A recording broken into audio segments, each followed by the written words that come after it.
Morning.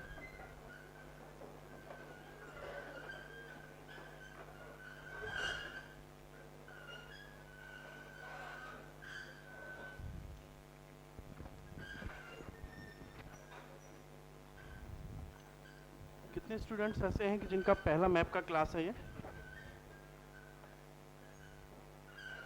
अधिकांश students का पहला क्लास है मैप का। ओके, आपको मैप मिला होगा, एक पेज मिला होगा मैप का। मैप की एक्चुअली आपको पूरा बुकलेट मिलेगा, ठीक है ना। बुकलेट प्रिपेयर नहीं हो पाया था तो इस वजह से आपको जो है आज का क्लास आपका हो जाए इसलिए पेज दिया गया है एक मैप का। जो लोग नए हैं पहले उनके लिए मैं बता दूं कि कुछ स्टूडेंट्स ऐसे भी होंगे जो कंटिन्यू मैप करते हुए आ रहे हैं एनसीईआरटी इंडिया से, उनका रिवीजन हो जाएगा।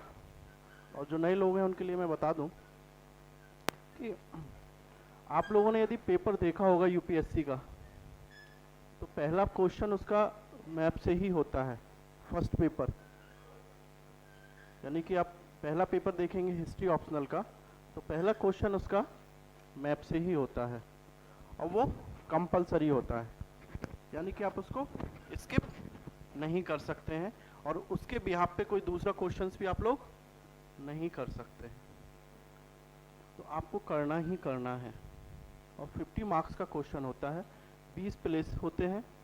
आपको अब तो पहले क्या होता था कि आपको आइडेंटिफाई करना होता था मैप, अब आपको पहले आपको प्लॉट करना होता था, प्लेस दिया हुआ रहता था, आपको वो प्लॉट करना होता था प्लेन मैप पे। अब लेकिन यूपीएससी ने 2013 से पैटर्न चेंज किया, अब क्या करना है आपको कि वो प्लॉटेड देता है, प्लेस उस पर प्लॉट रहता है, अब आपको वो आइडेंटिफाई करना है। तो एज सच हमको जो है ज्योग्राफी की तरह मैप को नहीं देखना है कि हमको एग्जैक्ट लोकेशन हमको मालूम होना चाहिए। ज्योग्राफी में तो भी मैप आता है, वहाँ पे प्लॉट करने के लिए होता है, ठीक है ना। तो अब हम लोगों को ज़रूरी है कि मैप है, 50 नंबर का क्वेश्चन है और फर्स्ट पेपर में मार्क्स को बूस्ट अप करने में मैप महत्वपूर्ण भूमिका निभाता है,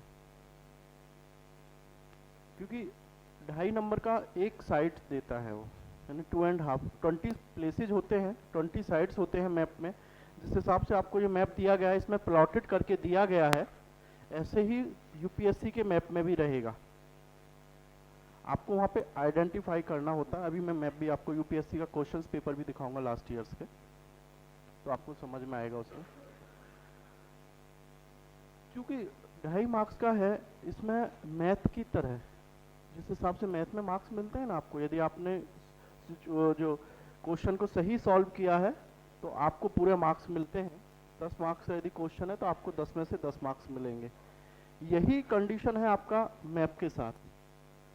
मैप में यदि आपने आइडेंटिफाई सही किया है और उसका डिस्क्रिप्शन सही लिखा है तो आपको पूरा 2.5 मार्क्स मिलेगा, उस पर काट नहीं सकता कोई भी, ठीक। तो पहले क्या होता था कि पहले हमको प्लॉट करना होता था और प्लॉट करने के बाद उसका डिस्क्रिप्शन भी लिखना होता था। डिस्क्रिप्शन अभी भी लिखना है। तो पहले ये था कि आपने बेशक प्लॉट यदि गलत जगह उसको इंडिकेट कर दिया, थोड़ा ऊपर नीचे हो गया है, लेकिन आपने उसका डिस्क्रिप्शन सही लिख दिया है तो 1 मार्क्स तो आपको पक्का था, 1 मार्क्स तो आपको मिल ही जाता था। तो ये नहीं कि पहले ये अच्छी बात होती थी मैप में कि आप यदि केवल डिस्क्रिप्शन ही लिख के चले आएंगे 20 के 20 मैप्स का, उसको प्लॉट करके, और 20 के 20 उसका जो है कि आपने चाहे गलत प्लॉट किया है उसके बावजूद भी जो है कि आपको डिस्क्रिप्शन पे 1 मार्क्स मिल जाता था। लेकिन अब ये प्लस पॉइंट अब आपके साथ नहीं है। क्यों नहीं है? क्योंकि आपको डिस्क्रिप्शन उसी चीज का लिखना है जिसका आपको आइडेंटिफाई करेंगे। यदि आपने गलत आइडेंटिफाई किया तो ऑटोमेटिकली आपका डिस्क्रिप्शन गलत हो गया, तो डिस्क्रिप्शन पे तो मार्क्स मिलने से रहा। तो हमारा सबसे ज्यादा फोकस किस पे होना चाहिए? प्लॉटिंग की जगह जो होता है कि आइडेंटिफिकेशन पे होना चाहिए हमारा। पहले हमारा फोकस किस पे होता था, 2012 से पहले हम 2013 से पहले हम देखें तो हमारा प्लॉटिंग पे होता था, ठीक है ना। प्लॉटिंग के लिए अलग अलग लोग मेथड अपनाते थे। कुछ जो था है कि आड़ी तिरछी लाइनें खींचते थे, कुछ लोग बॉक्स बना के करते थे, ठीक है ना। आपके जो लोग सीनियर्स होंगे, आपके कोई भैया वगैरह होंगे जिनका हिस्ट्री ऑप्शनल रहे हो, 2013 से पहले दिए हुए हों वो लोग, तो उनसे मालूम करना आप लोग, ठीक है। पहले बड़ा हेक्टिक माना जाता था कि मैप के क्वेश्चंस को सॉल्व करना, और उसमें प्रॉब्लम इसलिए भी होती थी कि आप लोग यदि 2013 से लेकर 2018 तक का यूपीएससी का क्वेश्चंस पेपर देखेंगे मैप का, तो मैप का जो इंडिया सब कॉन्टिनेंटल का होता है मैप पूरा, उसमें तो आप देखेंगे कि मैप के साइज को लेके हर बार कुछ ना कुछ चेंज मिलता है। कभी जो होता है कि साइज बड़ा होता है उसका, कभी छोटा होता है। तो इसके लिए इन सारी चुनौतियों से निपटने के लिए एक मेथड ऐसा इजाद किया हम लोगों ने कि आपको जो है वहाँ पे कोई परेशानी नहीं हो। आरंभ में हो सकता है कि आपको थोड़ा सा वो हेक्टिक लगेगा, हो सकता है कि आरंभ में आपको थोड़ा वो हेक्टिक लगे, लेकिन जब आप एक बार उसके साथ यूज टू हो लेंगे तो बहुत मजा आएगा आपको करने में उसमें। क्योंकि और यही जो मैं मेथड आपको लोगों को बताऊंगा अभी, वही सबसे कारगर मेथड है और कोई है नहीं। आप क्योंकि जब आप एग्जाम हॉल में जाएंगे, मैप का क्वेश्चन सॉल्व करेंगे, तो आपको यही मेथड सबसे अच्छा लगेगा। और आप जब टेस्ट यहाँ पे होगा आपका, तो उसमें भी आप उस चीज़ को फील करेंगे। होता क्या है, खुद का मेरा ये अपना मैं खुद का एक्सपीरियंस आप लोगों के साथ शेयर कर रहा हूँ। 2014 के मेंस की मैं आपको बात बता रहा हूँ। फर्स्ट टाइम मैंने 2014 में मेंस लिखा था यूपीएससी का, तो हिस्ट्री ही ऑप्शनल था। तो मैप का क्वेश्चन आते हुए, क्योंकि मैंने साइंटिफिक तरीके से मैप को तैयार नहीं किया था, मैप के क्वेश्चंस को आते हुए मैं जो है नहीं कर पाया उसको, और उसका इम्पैक्ट मेरा दूसरे क्वेश्चंस पे भी पड़ा। होता क्या है ना कि 3 घंटे का समय होता है एग्जाम हॉल में हम जाते हैं, 3 घंटे में रह जाता है कि और अब तो आपको लिखना है कितना क्वेश्चन है, एक मैप का क्वेश्चन करना, और अब तो हर क्वेश्चन के 3 पार्ट और 5th क्वेश्चन जो होता है कि उसके 5 शॉर्ट आंसर आप लोगों को लिखने हैं। तो टोटल कितना हो गया आपका, यदि हम करें 14 क्वेश्चंस आपको लिखने हैं फर्स्ट पेपर में, और एक मैप करना, मैप में भी 20 प्लॉटिंग है, उनको आइडेंटिफाई करके उसका डिस्क्रिप्शन लिखना है।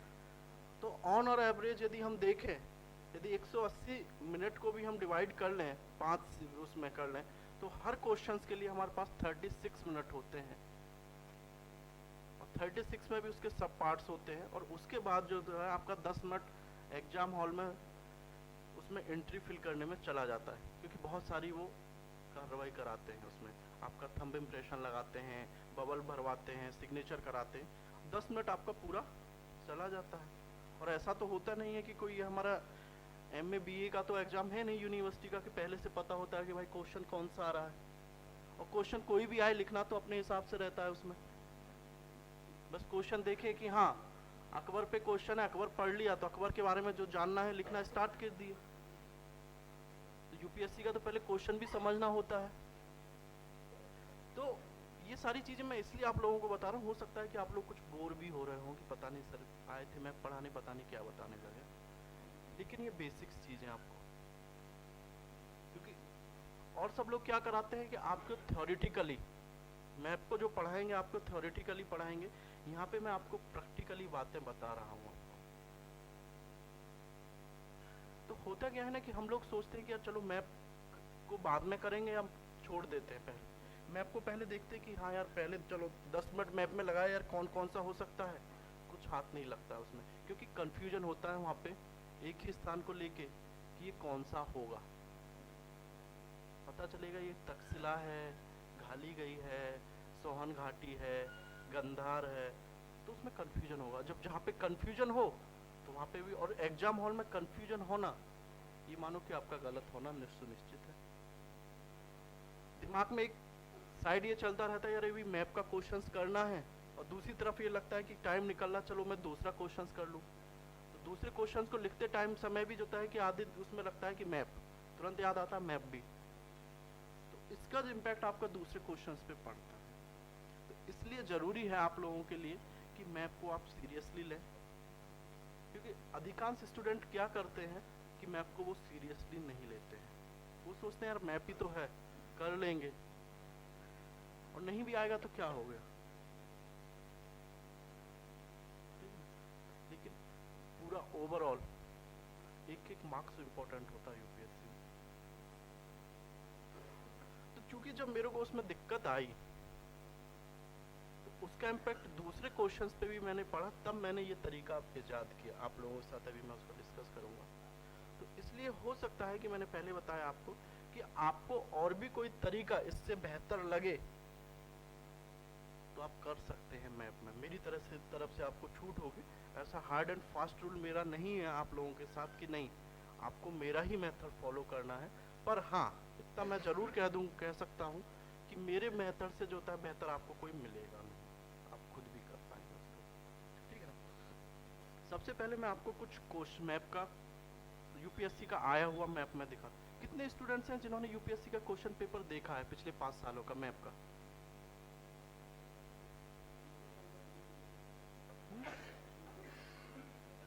लास्ट ईयर्स के क्वेश्चंस आपने नहीं देखे?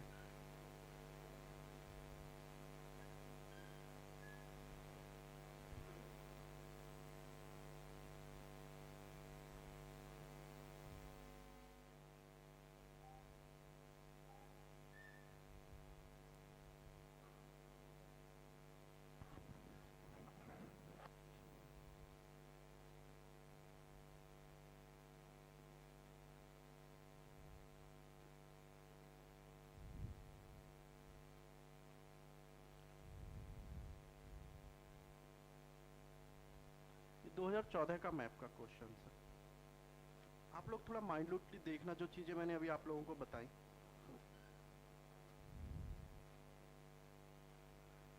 लिखा रहता है कि आपको दिए गए मानचित्र पर अंकित निम्नलिखित स्थानों की पहचान कीजिए, यानी कि आपको आइडेंटिफाई करना है, और अपने प्रश्न सह उत्तर पुस्तिका में उनमें से प्रत्येक पर लगभग 30 शब्द लिखा हुआ है कि संक्षिप्त टिप्पणी लिखिए, और मानचित्र पर अंकित प्रत्येक स्थान के लिए स्थान निर्धारित संकेत क्रमानुसार नीचे दिए गए। क्वेश्चन आपका ये रहेगा, पहला है आपका एक प्राचीन राजधानी, दूसरा एक पूर्व पाषाणकालीन स्थल, एक सांस्कृतिक केंद्र, एक प्राचीन राजधानी, एक पूर्व पाषाणकालीन स्थल, एक ऐतिहासिक स्थल, एक हड़प्पा कालीन स्थल, एक प्राचीन राजधानी, एक राजनीतिक एवं सांस्कृतिक केंद्र, एक महापाषाणकालीन स्थल, मध्य पाषाणकालीन स्थल, ताम्र पाषाणकालीन स्थल, प्राग ऐतिहासिक स्थल, एक राजनीतिक एवं सांस्कृतिक केंद्र, एक प्राचीन, एक लुप्त पत्तन शिला गुहा स्थापत्य केंद्र, एक प्राचीन, एक राजनीतिक एवं सांस्कृतिक, और एक प्राचीन। क्या आप ये बताइए 20 के 20 प्लॉट में क्या उसने ऐसा पूछा है आप लोगों से कि एक मौर्यकालीन स्थल, मौर्योत्तरकालीन स्थल, गुप्तकालीन स्थल, दिल्ली सल्तनत का स्थल, मुगल कालीन स्थल, पूछा है ऐसा? नहीं पूछा आप लोगों से। और हम जब मैप पढ़ते हैं तो हम खंडों में बांट के पढ़ते हैं। अब आपसे देखिए कि उसने प्राचीन राजधानी पे कितना पूछा है, 4 से 5 प्लॉट आपको प्राचीन राजधानी हो सकता है। अब राजधानी यदि वो एक बार को ये कंफर्म कर दे कि मौर्यकालीन राजधानी या गुप्तकालीन राजधानी, तो आइडेंटिफाई करना और आसान हो जाएगा हम लोगों को। लेकिन यूपीएससी ऐसा तो किया नहीं। अब प्राचीन राजधानी में तो आपको जो होता है कि वैदिक काल से यदि हम देखें, 6ठी शताब्दी मगध महाजनपद, मगध से लेके मगध साम्राज्य की स्थापना से लेके हम जो होता है कि हर्षा के काल तक का बीच में इतना जो टाइम पीरियड है, इसमें से कोई भी हो सकती है। तो हमको सबको याद रखना पड़ेगा।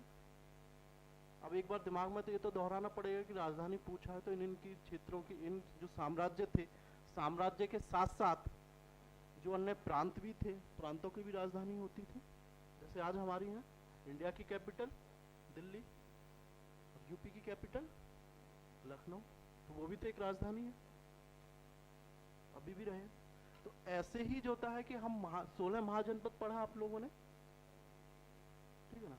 जो लोग मेडिवल से आए होंगे उनके लिए हो सकता है नया हो, तो 16 महाजनपदों की भी अपनी राजधानियां थी, तो वो भी तो प्राचीन राजधानियों में काउंट करेंगे हम लोग, ठीक है।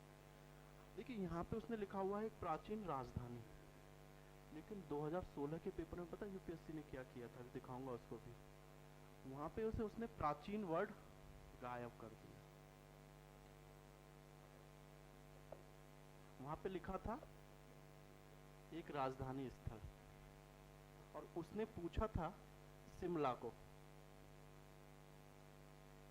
अब जब मॉडर्न इंडिया में आप लोग आएंगे तो आपको पता होगा कि ब्रिटिशर्स ने जो है शिमला को भी अपनी राजधानी बनाया था, और प्रेजेंट टाइम में भी राजधानी है हिमाचल की। तो वहां तक जो है कि मैप जब लोग कर रहे थे उस तक पहुंचे ही नहीं। क्यों? क्योंकि सबको लगा यार एंशिएंट इंडिया का तो मैप पूछा जाता है, मैप जो फर्स्ट पेपर में है एंशिएंट का पूछेगा, मेडिवल से ज्यादा। और ये ध्यान नहीं दिया उन्होंने कि इसमें लिखा हुआ नहीं है कि प्राचीन वर्ड, यानी एंशिएंट लिखा नहीं था। सब लोग हाँ का यार यहाँ पे कौन सी राजधानी होगी, यहाँ पे तो कोई राजधानी हुई ही नहीं। मेरे से लोग कॉल करके पूछ रहे कि सर वो कौन सी राजधानी होगी, मैंने कि शिमला है वो।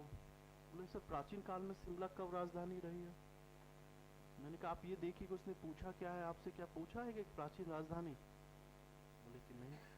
तो कहने का मेरा तात्पर्य ये है आप लोगों का इस एग्जाम्पल से, क्योंकि एग्जाम हॉल का माहौल बिल्कुल डिफरेंट होता है, ठीक है ना। तो इसलिए आपके लिए जरूरी है कि क्वेश्चन को आप बड़े ध्यान से पढ़ें। और क्या पूछ रहा है आपसे? एक राजनीतिक एवं सांस्कृतिक केंद्र, राजनीतिक एवं सांस्कृतिक केंद्र, राजनीतिक एवं सांस्कृतिक केंद्र, 3 पूछा, राजनीतिक एवं सांस्कृतिक केंद्र। तो मुद्दा आता है कि सांस्कृतिक केंद्र कौन सा होगा। संस्कृति क्या क्या पढ़ते हैं हम लोग? धर्म पढ़ते हैं, स्थापत्य पढ़ते हैं, चित्रकला हम पढ़ते हैं, नृत्य एवं संगीत पढ़ते हैं, संस्कृति में सारे हैं। अब कोई धार्मिक स्थल है, कोई मॉन्यूमेंट्स है, कोई मंदिर है, मंदिरों के लिए फेमस, ठीक है, स्थल है। उज्जैन को हम ले लें, उज्जैन से सभी लोग परिचित है। किसका मंदिर है उज्जैन में? महाकाल का मंदिर है। और महाकाल का मंदिर ऐसा तो नहीं है कि 2 4 5 10 साल का होगा, पहले से है, ठीक है ना। अब आपको पता होगा कि उज्जैन हमेशा से राजनीतिक गतिविधियों का भी महत्वपूर्ण केंद्र रहा है और औद्योगिक गतिविधियों का भी महत्वपूर्ण केंद्र रहा है। उज्जैन जो होता है उत्तरापथ और दक्षिणापथ दोनों के भाग था, दोनों का मिलन स्थल था। उत्तरापथ और दक्षिणापथ जो होता है कि प्राचीन भारत के 2 महत्वपूर्ण मार्ग थे, व्यापारिक मार्ग, ठीक है। उज्जैन दिमाग में लोकेशन आप लोगों को आ रही ना, एमपी में है, ये तो पता होगा ना। तो अब आपसे वो पूछा जा सकता है कि वो सीधा ये न पूछ के कि एक मंदिर स्थल, आपसे पूछ सकता है कि वो एक राजनीतिक एवं सांस्कृतिक केंद्र या एक स्थल। तो मेरा कहने का तात्पर्य यहाँ पे ये है कि जिस हिसाब से यूपीएससी का क्वेश्चंस आ रहा है आपको वैसे तैयार मैप को करना है। और देखिए कि क्वेश्चन, ये तो आपका क्वेश्चन है और ये आपका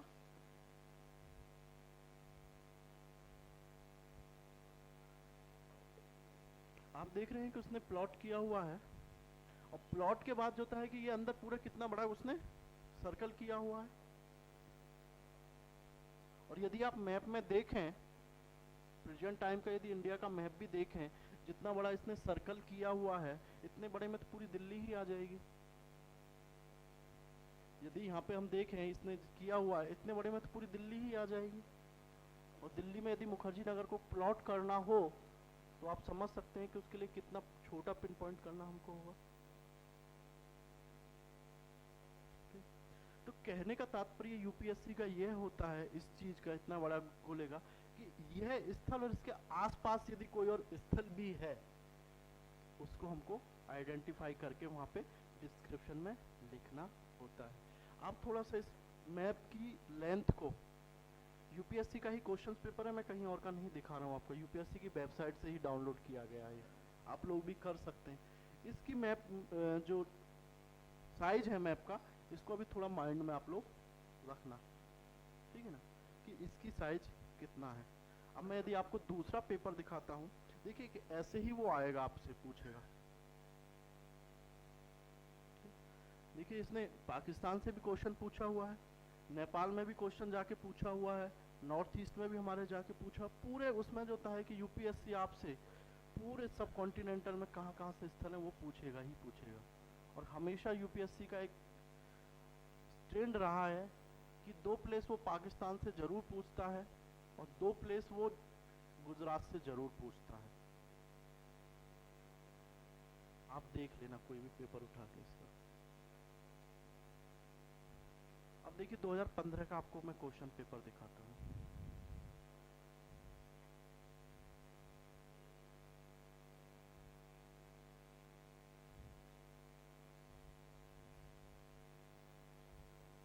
अभी तक जो होता है कि काल विशेष कोई क्वेश्चन नहीं था,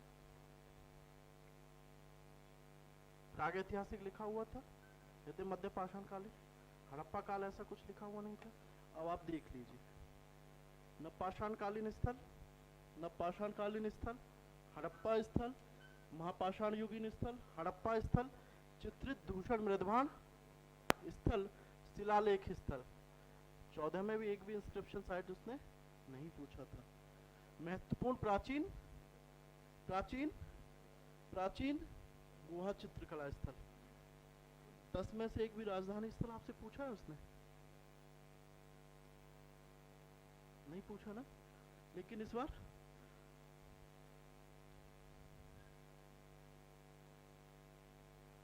बौद्ध स्थल, अब तो करके दे रहा है यूपीएससी ने।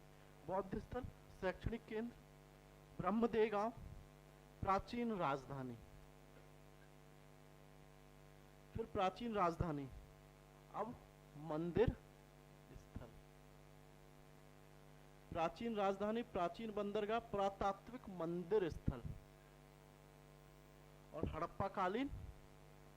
अब दिमाग में ये होगा कि मंदिर स्थल और पुरातात्विक मंदिर स्थल में क्या अंतर है सर?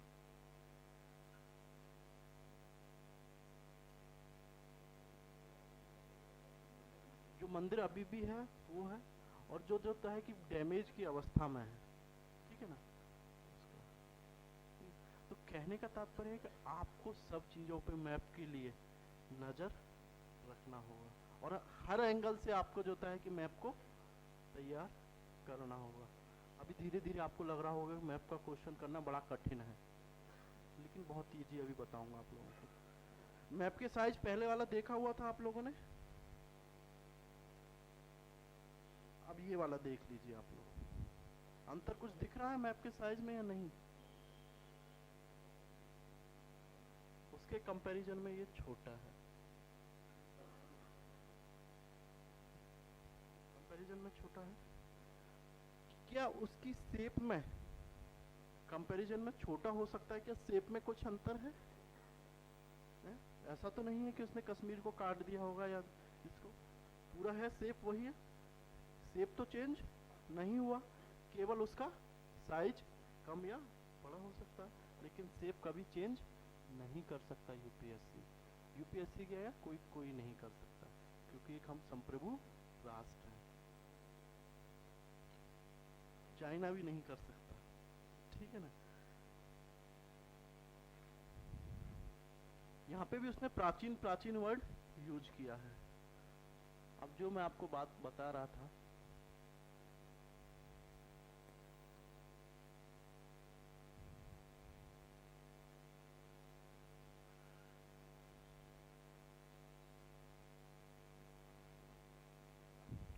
मध्य पाषाण कालीन, नवपाषाण कालीन, महापाषाण, ये सारी चीजें उसी क्रम में चल रही हैं।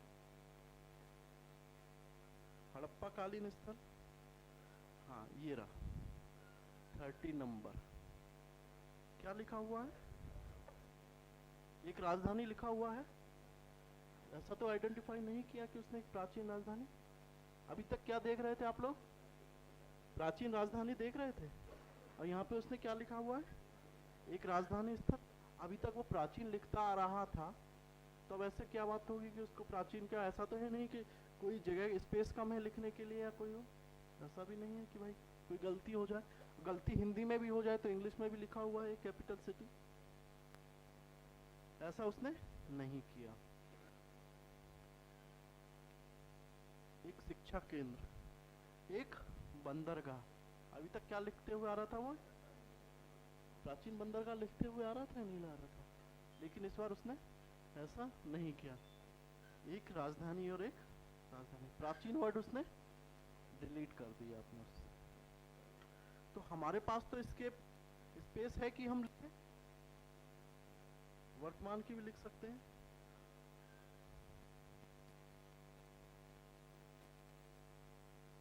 अब ये साइज आप देख लीजिए मैप का,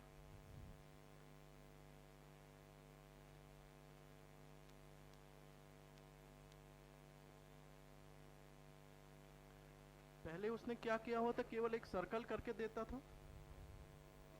अब उसने प्लॉट किया हुआ, प्लॉट के अंदर एक सर्किल किया हुआ, पूरा सर्किल को आप देख सकते हैं। हमारे मैप में क्या, केवल आपको पॉइंट करके दिया गया, सर्किल नहीं किया है।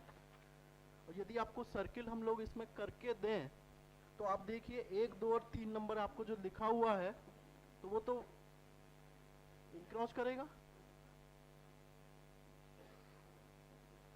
अब यही दिक्कत होती है यूपीएससी में, मैं आपको बताता हूँ कि जो इसने ये करके दिया गया है तो वहां पे ये प्रॉब्लम आएगी। अब आपने लिखा है कि पहले नंबर पे भी आप देखिए मैप में थोड़ा सा आपका जो लिखा हुआ, पहले उस पे दिया हुआ तराइन, दूसरे पे दिया हुआ पानीपत और तीसरे नंबर पे आपको लिखा हुआ है दिल्ली। अब यदि वो पूछता है आपसे कि एक युद्ध स्थल या बैटल साइड, बैटल फील्ड पूछ देता है, तो आपको पता है कि पानीपत भी युद्ध स्थल है और तराइन भी युद्ध स्थल है। तो वहां पे कंफ्यूजन आप लोगों को होगा या नहीं होगा? होगा। तो फिर उसके लिए क्या सॉल्यूशन है?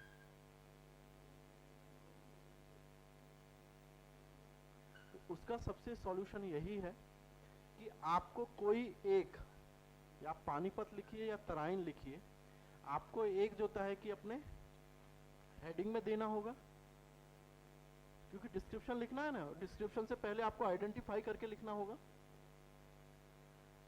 तो आपको पहले जो है किसी एक को दिया, सपोज करो आपने पानीपत दिया।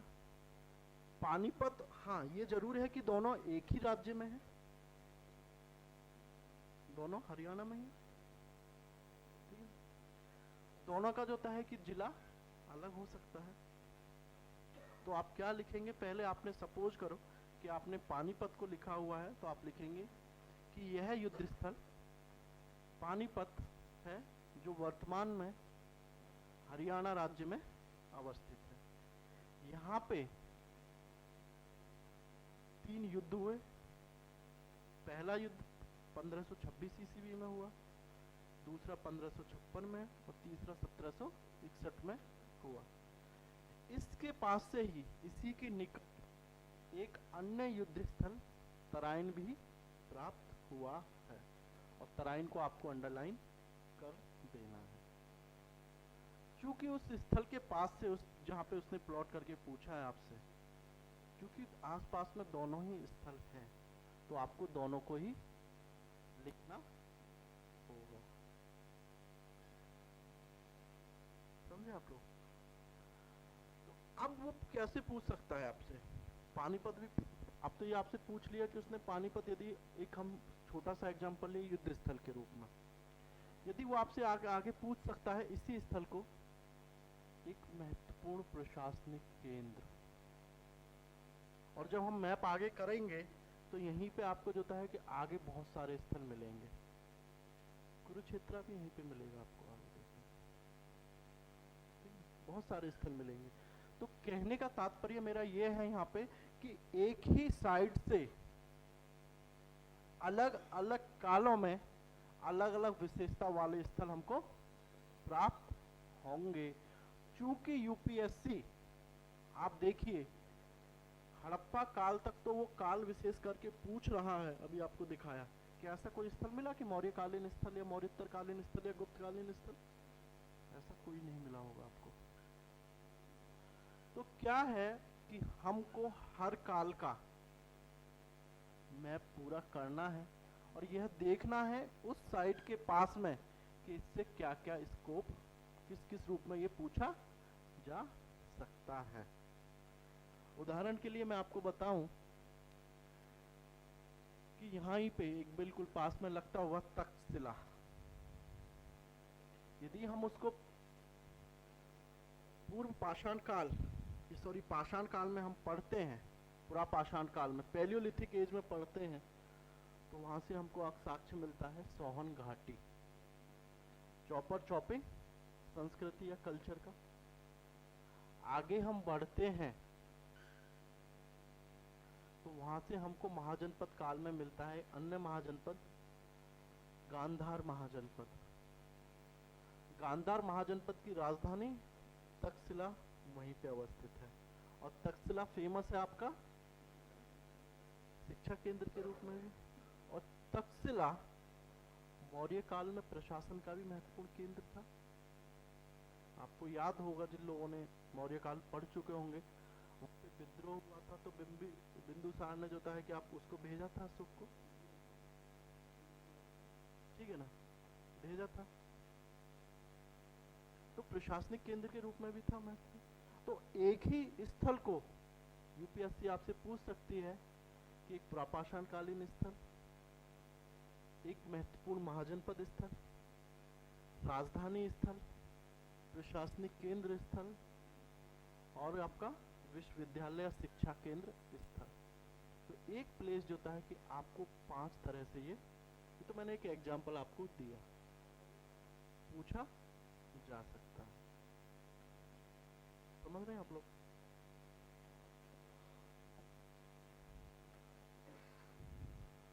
अभी तक तो ये आपको बैकग्राउंड था, आपको बताया कि पहले मैप का क्या हुआ। जब आप मैप करते हैं, मैप को आपको हेल्प मिलता है जब आप आंसर राइटिंग करते हैं। 2016 का क्वेश्चन, 2016 का ही खुला हुआ है थिंक। क्वेश्चन क्या है दूसरा नंबर, भारत में नवपाषाण काल की प्रादेशिक विशिष्टताओं का रूपरेखा प्रस्तुत कीजिए और उनका कारण भी बताइए। क्वेश्चन पूछा है आपसे कि भारत में नवपाषाण काल की प्रादेशिक विशिष्टताओं की रूपरेखा प्रस्तुत कीजिए और उनका कारण भी बताइए। तो प्रादेशिक विशिष्टताओं की रूपरेखा आपको प्रस्तुत करनी है तो ये तो पहले पता होना चाहिए कि नवपाषाण काल का क्षेत्र कितना था, कहां कहां से नवपाषाण स्थल प्राप्त हुए हैं। अब तो इन्होंने ये पूछा है कि क्या है और उनके पीछे कारण भी आपको बताने हैं जब आप मैप का क्वेश्चंस करते हैं। तो जिन लोगों ने मैप नहीं किया होगा तो इस क्वेश्चंस को साथ जस्टिस वो कर पाए, उम्मीद बहुत कम है। 15 मार्क्स का क्वेश्चन है ये आपका। पूछा है आपसे, समझाइए कि क्या कारण है कि अधिकांश ज्ञात हड़प्पा बस्तियां लवणीय भूजल वाले अर्धशुष्क क्षेत्रों में अवस्थित हैं। बस्तियों की तो आपको पता होना चाहिए कौन कौन सी बस्तियां थी हड़प्पा क्षेत्र में, कहाँ कहाँ था, कहाँ पे लवड़ी जल था या नहीं था। तो वो कहाँ से आप प्राप्त मालूम करेगा आपको, मैपिंग से। तो मैपिंग आपको डायरेक्ट और इनडायरेक्ट रूप से जब आप आंसर राइटिंग करते हैं उसमें भी हेल्प करता है। और प्रीलिम्स का जब आप क्वेश्चंस देखते हैं उसमें भी आपको मैप हेल्प करेगा।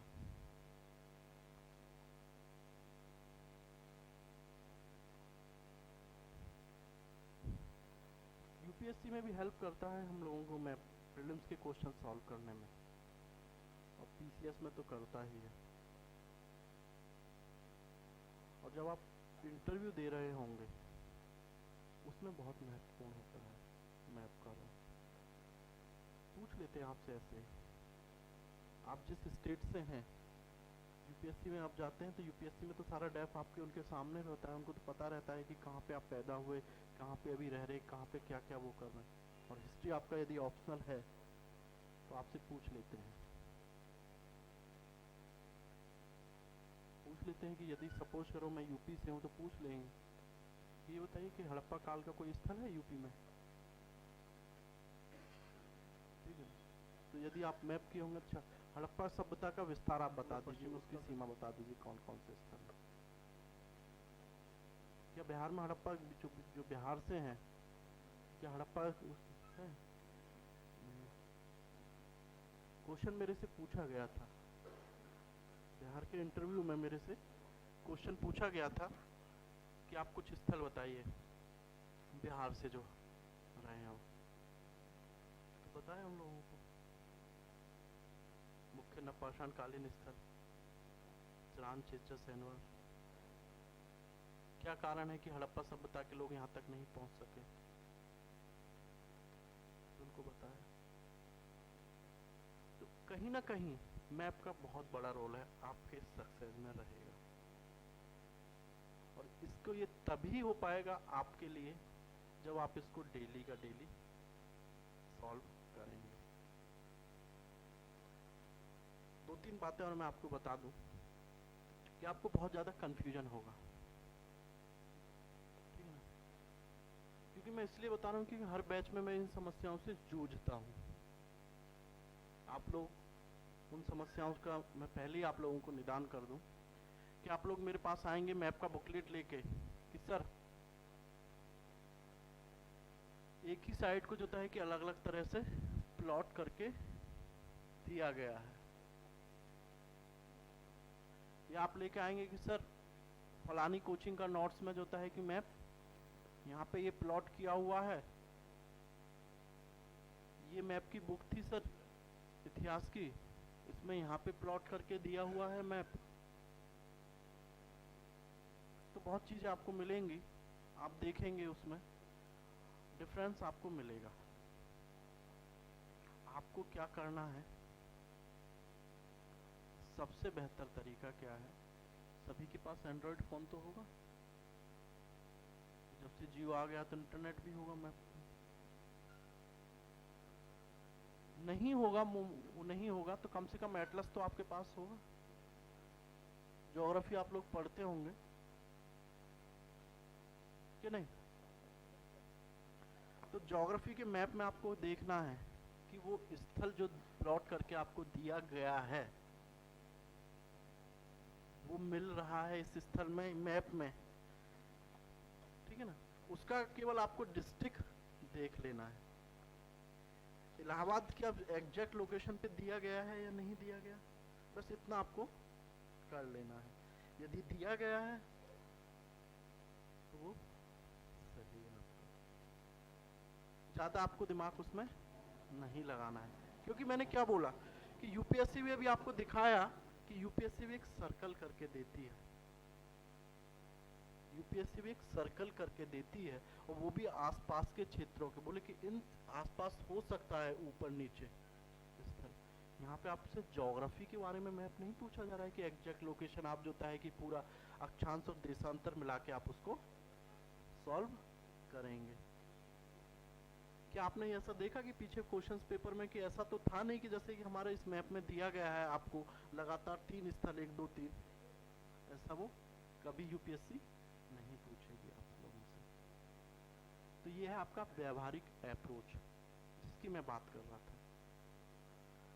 मैं आपसे यदि कह दूं कि नहीं आपको क्या करना है कि एक एक मैप लेना है और स्केल से बिल्कुल एग्जैक्ट वहाँ पे वो करना है, तो वो पॉसिबल नहीं है आप लोगों के लिए, और वो अलाउ ही नहीं करता है यूपीएससी। यदि आप चाहेंगे कि केवल मैं मैप का ही क्वेश्चन सॉल्व करूं वहाँ पे, तो एग्जैक्ट यदि आपको वो हो वहाँ पे तो नहीं हो पाएगा आपको, चाहे आप कितना ही स्केल लेके एक एक माइन्यूटली डिफरेंस करके आप करेंगे, नहीं होगा, साइज में आएगा। गूगल मैप आप लोग सर्च करते होंगे, कोई लोकेशन सर्च करते होंगे, तो जब हम उसको दो यदि डिस्टेंस हम देखें, यदि 100 किलोमीटर की भी डिफरेंस होती है तो बहुत माइन्यूटली दिखाता है उनको, थोड़ा सा और उसको जूम करते नैरो करते हैं तो बिल्कुल पास में ही दिखाने लगता है दोनों लोकेशंस को, जबकि डिफरेंस कितना होगा दोनों के बीच में, 100 किलोमीटर तक का होता है। क्योंकि उसका साइज यदि हम कंप्रेस कर देंगे ऑब्वियसली जो होता है कि वो छोटा हो जाएगा। तो इसीलिए जो एग्जैक्ट यहाँ पे जो दिया गया है आपको, जो प्लॉट करके मैप में दिया गया है, वो एग्जैक्ट लोकेशन नहीं होगा।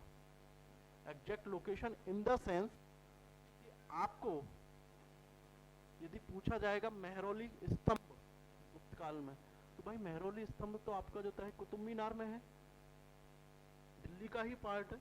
तो आपको जो प्लॉट करके दिया जाएगा मैप में वो मेहरौली स्तंभ नहीं होगा, एग्जैक्ट लोकेशन वो मेहरौली स्तंभ की नहीं होगी, वो लोकेशन आपकी दिल्ली की होगी।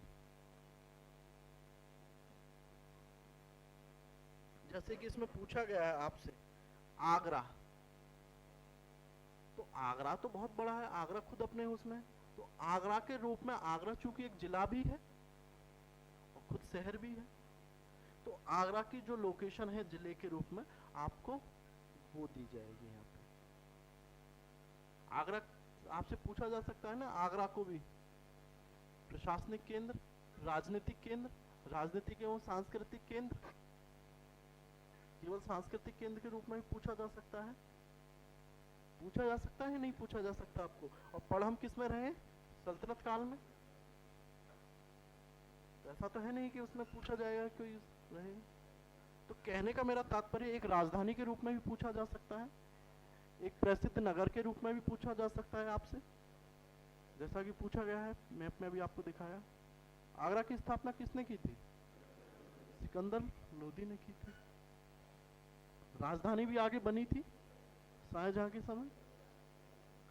तो एक ही स्थल से जो है आपको अलग अलग रूप में पूछा जाएगा। हाँ, यह बात दिमाग में ध्यान में रखना आप लोग कि आपको मौर्य काल, मौर्योत्तर काल, गुप्त काल, गुप्तोत्तर काल ऐसे क्वेश्चंस नहीं पूछा जाएगा।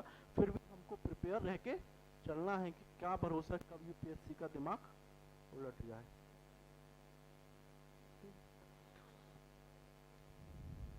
अब इसके अतिरिक्त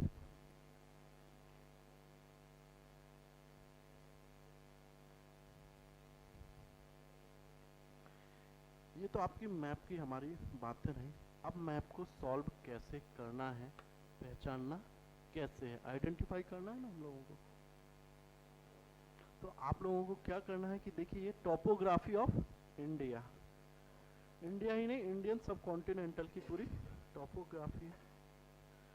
आपको यह चीजें जो है आपको जब आप एनसीईआरटी पढ़ेंगे, आर एस शर्मा की यदि किसी ने एनसीईआरटी पढ़ी होगी तो उन्होंने लिखा हुआ भी है कि भारत के भूगोल को समझे बिना भारत के इतिहास को नहीं समझा जा सकता। लेकिन अब हमको जो है कि ऐसा नहीं है कि पहले इतिहास को समझने के लिए भूगोल में पीएचडी हम लोग करें। कहने का तात्पर्य है कि आपको एक मोटा मोटी जो है नॉलेज होनी चाहिए, क्योंकि कहीं ना कहीं भौगोलिक कारक भी जो है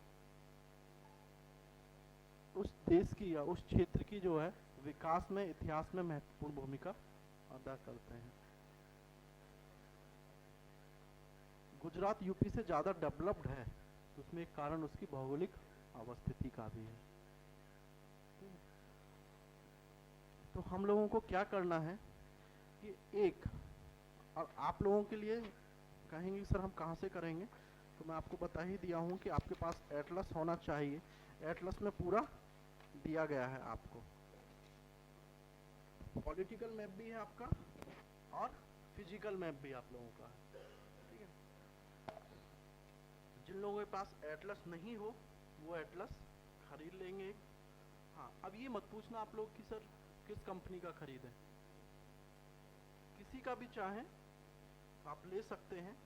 अभी ये है ओरिएंटल ब्लैक स्वान का एटलस, सही हो ठीक है ना। हिंदी में खरीदिए हिंदी में, उर्दू में खरीदना उर्दू में खरीदिए, इंग्लिश में खरीदना इंग्लिश में खरीदिए, किसी भी कंपनी का आप ले सकते हैं। आपके पास पुराना है तब भी कोई दिक्कत नहीं है, बस वो देख लेना कि तेलंगाना नया हो उसमें राज्य, ठीक है ना। तो एक होना चाहिए आपके पास।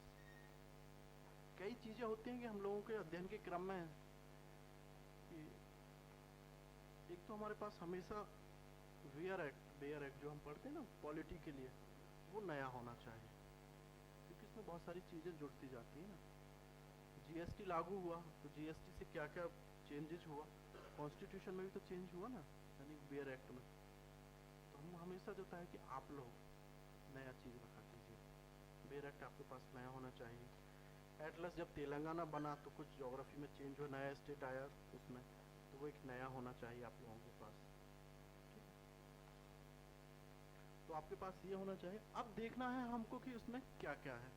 मैप में मोटा मोटी आपको देखना है कि कहाँ पे पर्वत है, कहाँ पे पहाड़ है, कहाँ पे घाटी है, कहाँ पे नदियाँ हैं।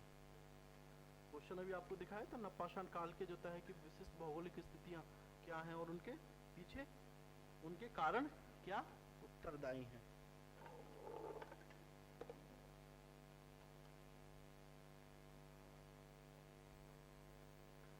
अफगानिस्तान आप देख रहे हैं, अफगानिस्तान के बाद पाकिस्तान, यहाँ से इंडिया अपना स्टार्ट हो गया। आप लोग देखेंगे कि यहाँ पे हिंदू कुछ देख रहे हैं, ये हिंदू कुछ रेंज, और यहाँ से आपका फिर ये आ जाती है, स्टार्ट हो जाती है हिमालयन रेंज स्टार्ट हो जाती है, हिंदू कुछ हो गई यहाँ से। आप देखेंगे कि यहाँ पे खैबर पास लिखा हुआ है, खैबर पास, और यहाँ पे इसमें इंडिकेट नहीं किया, यहीं पे आपका बोलन दर्रा आएगा। ये आप देखेंगे कि यहाँ से ये किरथार रेंज है और ये आपका सुलेमान रेंज, और यहीं से आपका जो है कि ये सिंधु नदी आ रही है, और ये आप देख रहे हैं यहाँ पे कच्छ का रन है। ग्रेट इंडियन डेजर्ट आप देख रहे हैं, अरावली रेंज आप देख रहे हैं, और ये पूरा आपका जो है कि हिमालयन रेंज है, पूरा पहाड़ी रेंज, यमुना, गंगा, इधर ये आपका गोमती घाघरा, आगे चल के ये, और इधर से आप देख रहे हैं ब्रह्मपुत्र नदी, अरावली आपने देखा, विंध्यन रेंज देख रहे हैं, उसके बाद ये नर्मदा नदी, और नर्मदा के और विंध्यन के बीच में सतपुड़ा रेंज, और ये नीचे ताप्ती नदी। इधर आप देख रहे हैं छोटा नागपुर, पठार, महानदी, ये आपकी गोदावरी नदी, कृष्णा नदी और कावेरी नदी। अभी कावेरी को लेके जरा बड़ा डिस्प्यूट चल रहा है संसद में। और ये आपको ईस्टर्न घाट और ये वेस्टर्न घाट, केम्बे की खाड़ी और कच्छ की खाड़ी। तो ये एक मोटा मोटी आपको पता चला कि कहाँ पे पर्वत है, कहाँ पे पहाड़ है, कहाँ पे पठार है और कहाँ पे प्रायद्वीप है। अब ये बताइए आप लोग कि यदि जो स्टोन एज है हमारा, यानी कि पाषाण कहते हैं ना कि पुरापाषाण काल, मध्य पाषाण काल, नव पाषाण काल, तो सभी में पाषाण आ रहा है, तो वो स्थल मिलेंगे कहाँ से, जहाँ पे पत्थर की अवेलेबिलिटी होगी। तो पत्थर कहाँ से, पर्वत पहाड़ों से मिलेंगे हम लोगों को। तो वो स्थल कहाँ से हमको प्राप्त हुए, अधिकतर स्थल मुख्य रूप से माउंटेन रीजन से।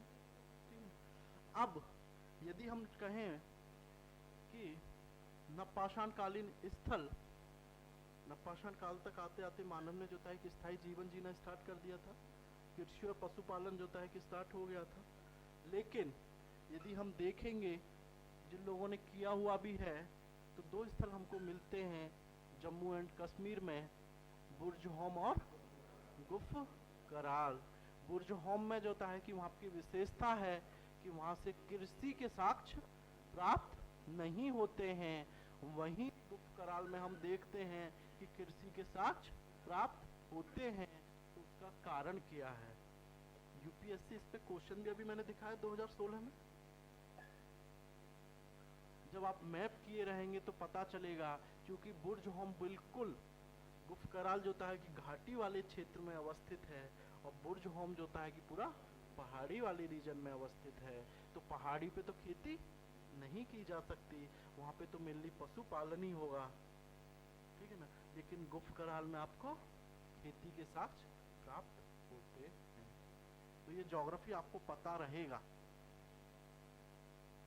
ठीक है ना। फिजिकल ज्योग्राफी यदि आपको पता रहेगा तो आप इजीली आंसर भी उसका दे पाएंगे।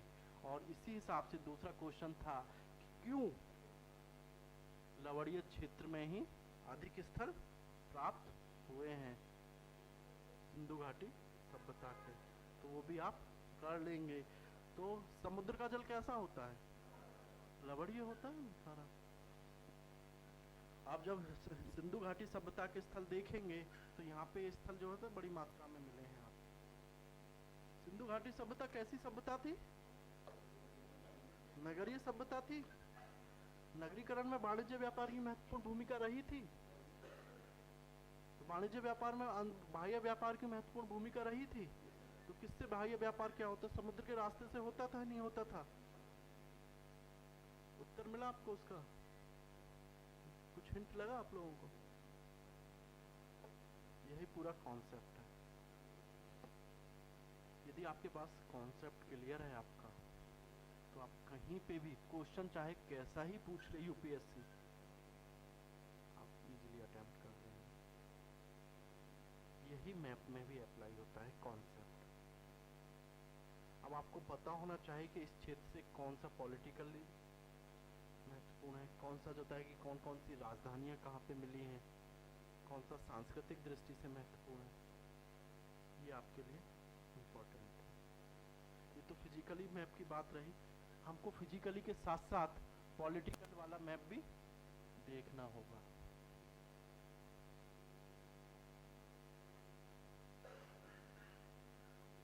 ये केवल इंडिया का मैं आपको दिखा दे रहा हूँ टोपोग्राफी में। ये तो पूरा दिखा है ना, desert, semi desert, Gangetic plain वाला, Deccan plateau, Western Ghat, Eastern Ghat. अब यहाँ पे आपको ये बताइए कि कृषि का मिलेगा? मेनली पशुपालन ही होगा। यहाँ पे हो सकता है कृषि। गंगेटिक प्लेन में क्यों कृषि मिलेगा?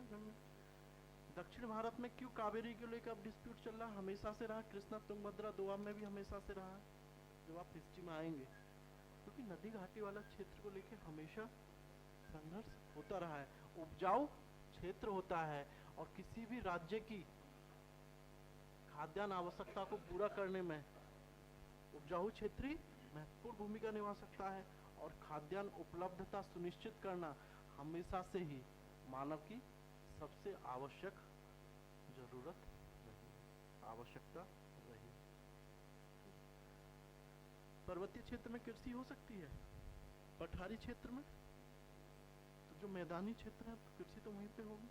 और चूंकि क्षेत्र सीमित है इस वजह से उसमें आती है।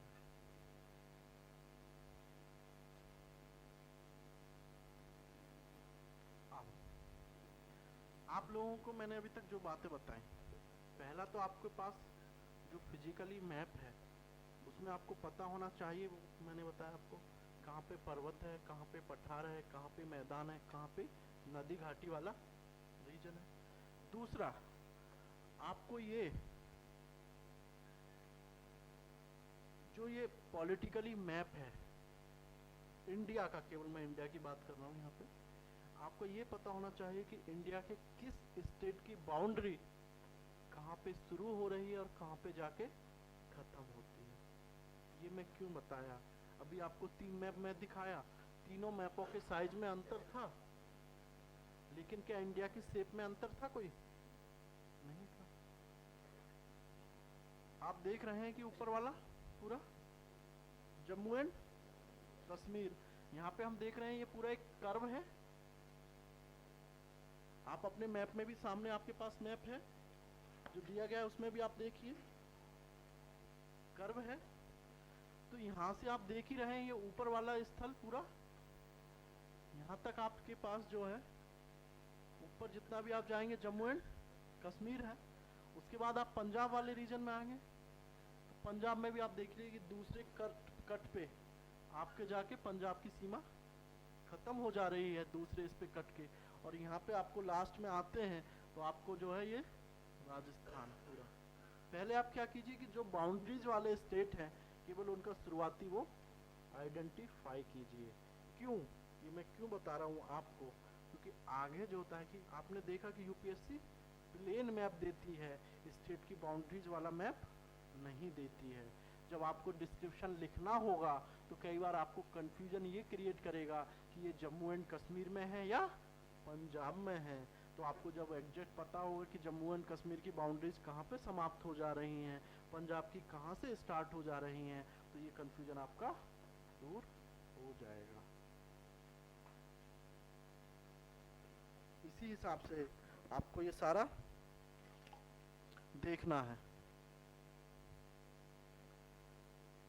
गुजरात की बाउंड्रीज कहाँ पे समाप्त हो रही हैं, कहाँ पे हैं, महाराष्ट्र की, कर्नाटक की, केरल की, तमिलनाडु की, आंध्र प्रदेश की, उड़ीसा की, वेस्ट बंगाल की, और इधर आपको देखना है ये हिमाचल, उत्तराखंड, और सबसे ज़्यादा आप लोगों को देखना है कि यूपी और बिहार की बाउंड्रीज को लेकर। आप देख रहे हैं ना कि एक यहाँ तक आपको चला जा रहा है, बलिया वाला जो क्षेत्र है, गाजीपुर बलिया वाला क्षेत्र यहाँ तक। यदि हम देखें यहाँ पे वो समाप्त हो, यदि ऐसे हम सीधा करते तो ये उसमें चला जाना है। तो कई बार आपको कंफ्यूजन होगा कि ये कहीं बिहार में तो नहीं है, जबकि वो स्थल रहेगा आपका यूपी का। तो ये आपको माइन्यूटली ये ऑब्जर्व करना है। ये बेसिक रिक्वायरमेंट्स हैं।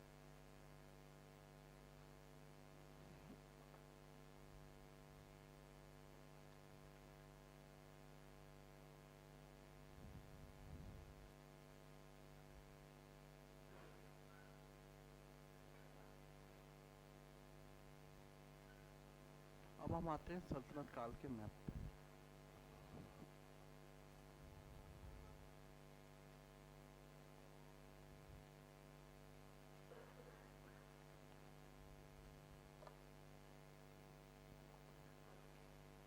देखिए वैसे तो मैप के लिए होना तो यही चाहिए, फर्स्ट पेपर में यूपीएससी मैप को पूछती है और उसके भी फर्स्ट पार्ट में पूछती है, फर्स्ट पेपर के फर्स्ट पार्ट में, यानी कि खंड ए में।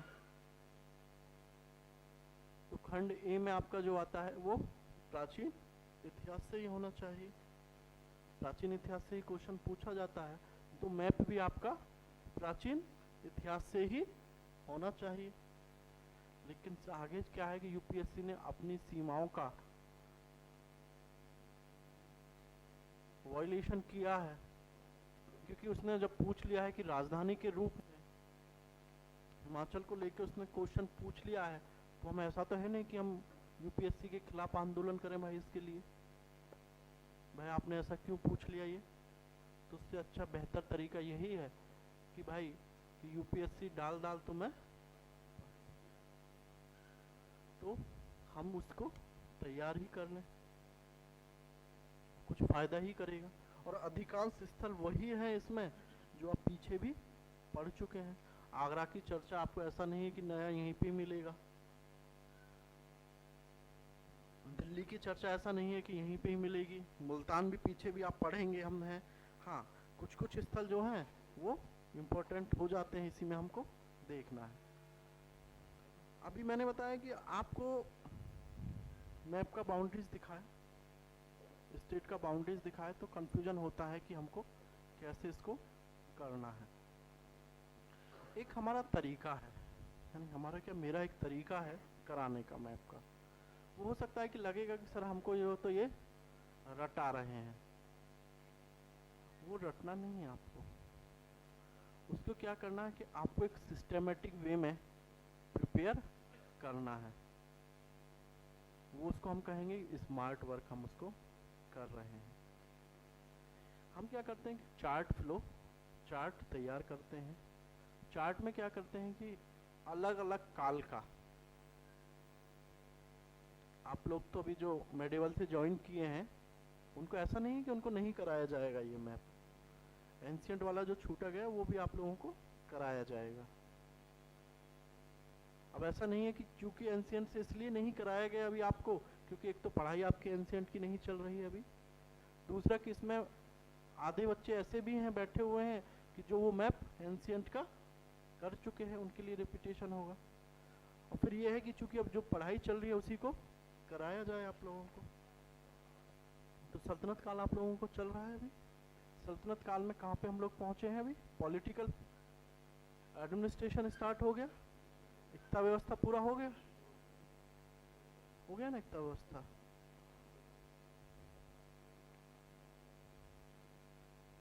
तो अभी जो है हम मैप देखते हैं इसका।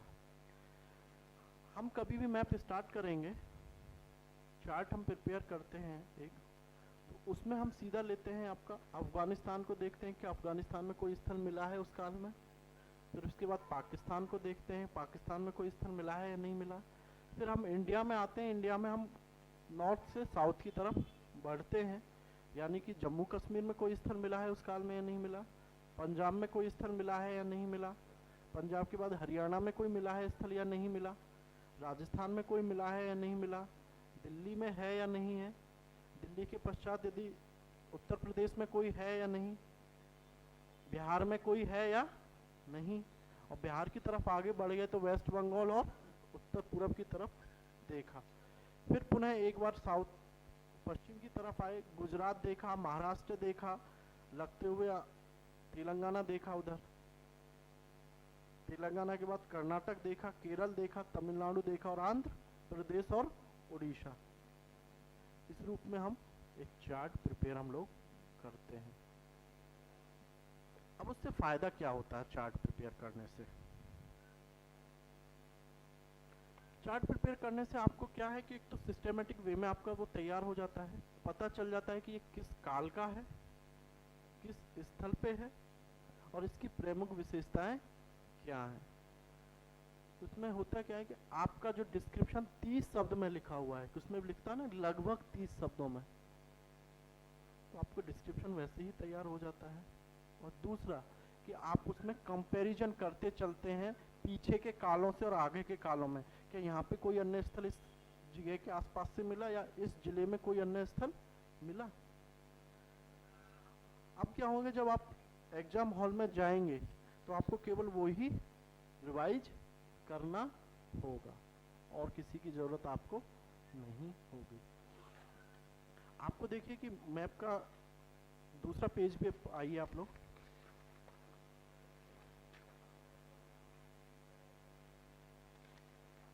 दिल्ली सल्तनत वन पहला लिखा है तराइन, उसका डिस्क्रिप्शन लिखा होगा।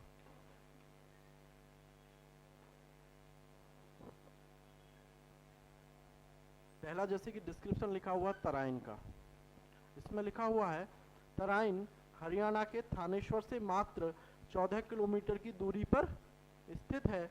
यह एक प्रमुख युद्ध स्थल है जहां पर पृथ्वीराज तृतीय तथा मोहम्मद गौरी के मध्य 1191 एवं 1192 में युद्ध हुआ।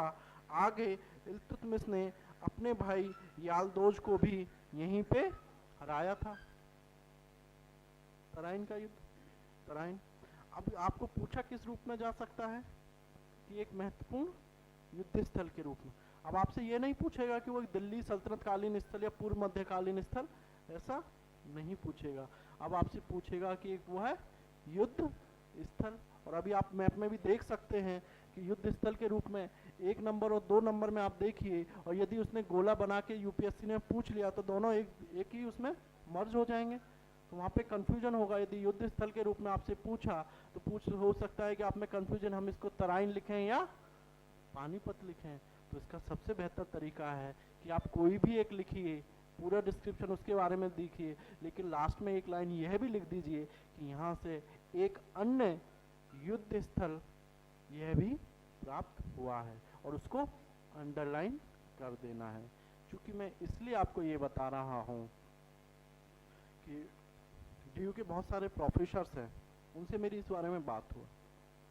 मैंने मालूम किया कि सर इसमें कैसे है कि यदि जो कन्फ्यूजन होता है तो इसमें क्या करना चाहिए। तो उन्होंने ये बताया कि देखिए ऐसा नहीं कि यूपीएससी हमको इसका आंसर्स देती है। यूपीएससी जो होता है कि मैप का आंसर उनको पता रहता है कि इसके लिए क्या है, और उसमें एक से ज़्यादा प्लेसेस उसमें लिखा होता है, एक से ज़्यादा। वो एक से ज़्यादा क्यों? तो उसमें यही हमको देखना होता है कि यदि कि किसी बच्चे ने एक ही स्थल लिखा है, हो सकता है कि आपने केवल पानीपत लिखा हो, उसके पास पानीपत तराइन दोनों होंगे। यदि आपने तराइन लिखा है, मैंने पानीपत लिखा, आपने तराइन लिखा, दोनों सही माना जाएगा। लेकिन उसमें और श्योरिटी के लिए आपकी जो है कि इंटेलिजेंस को चेक करने के लिए यदि आप दूसरे भी लिख देते हैं तो पूरा मार्क्स आपको वो मिलेगा, आपको उसको काटा नहीं जाएगा। हाँ, आप लोगों को एक बात और मैं क्लियर कर दूं कि आप लोगों को कन्फ्यूजन हो सकता है इसमें, क्योंकि आप लोग क्लास के बाद पूछने आएंगे मेरे से, अभी नहीं तो बाद में पूछेंगे कि सर रेशियो क्या होता है मार्क्स का। 2.5 नंबर का एक प्लॉट यदि आपने सही किया तो 2.5 नंबर मिलेगा। तो प्लॉटिंग का माना जाता है, अब ये कितना सत्य है कितना नहीं इसके बारे में मैं कंफर्म नहीं हूँ।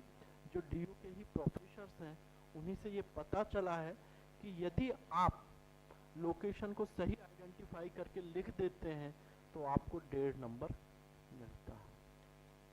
2.5 में से 1.5 नंबर यानी 1.5 मार्क्स मिलेगा।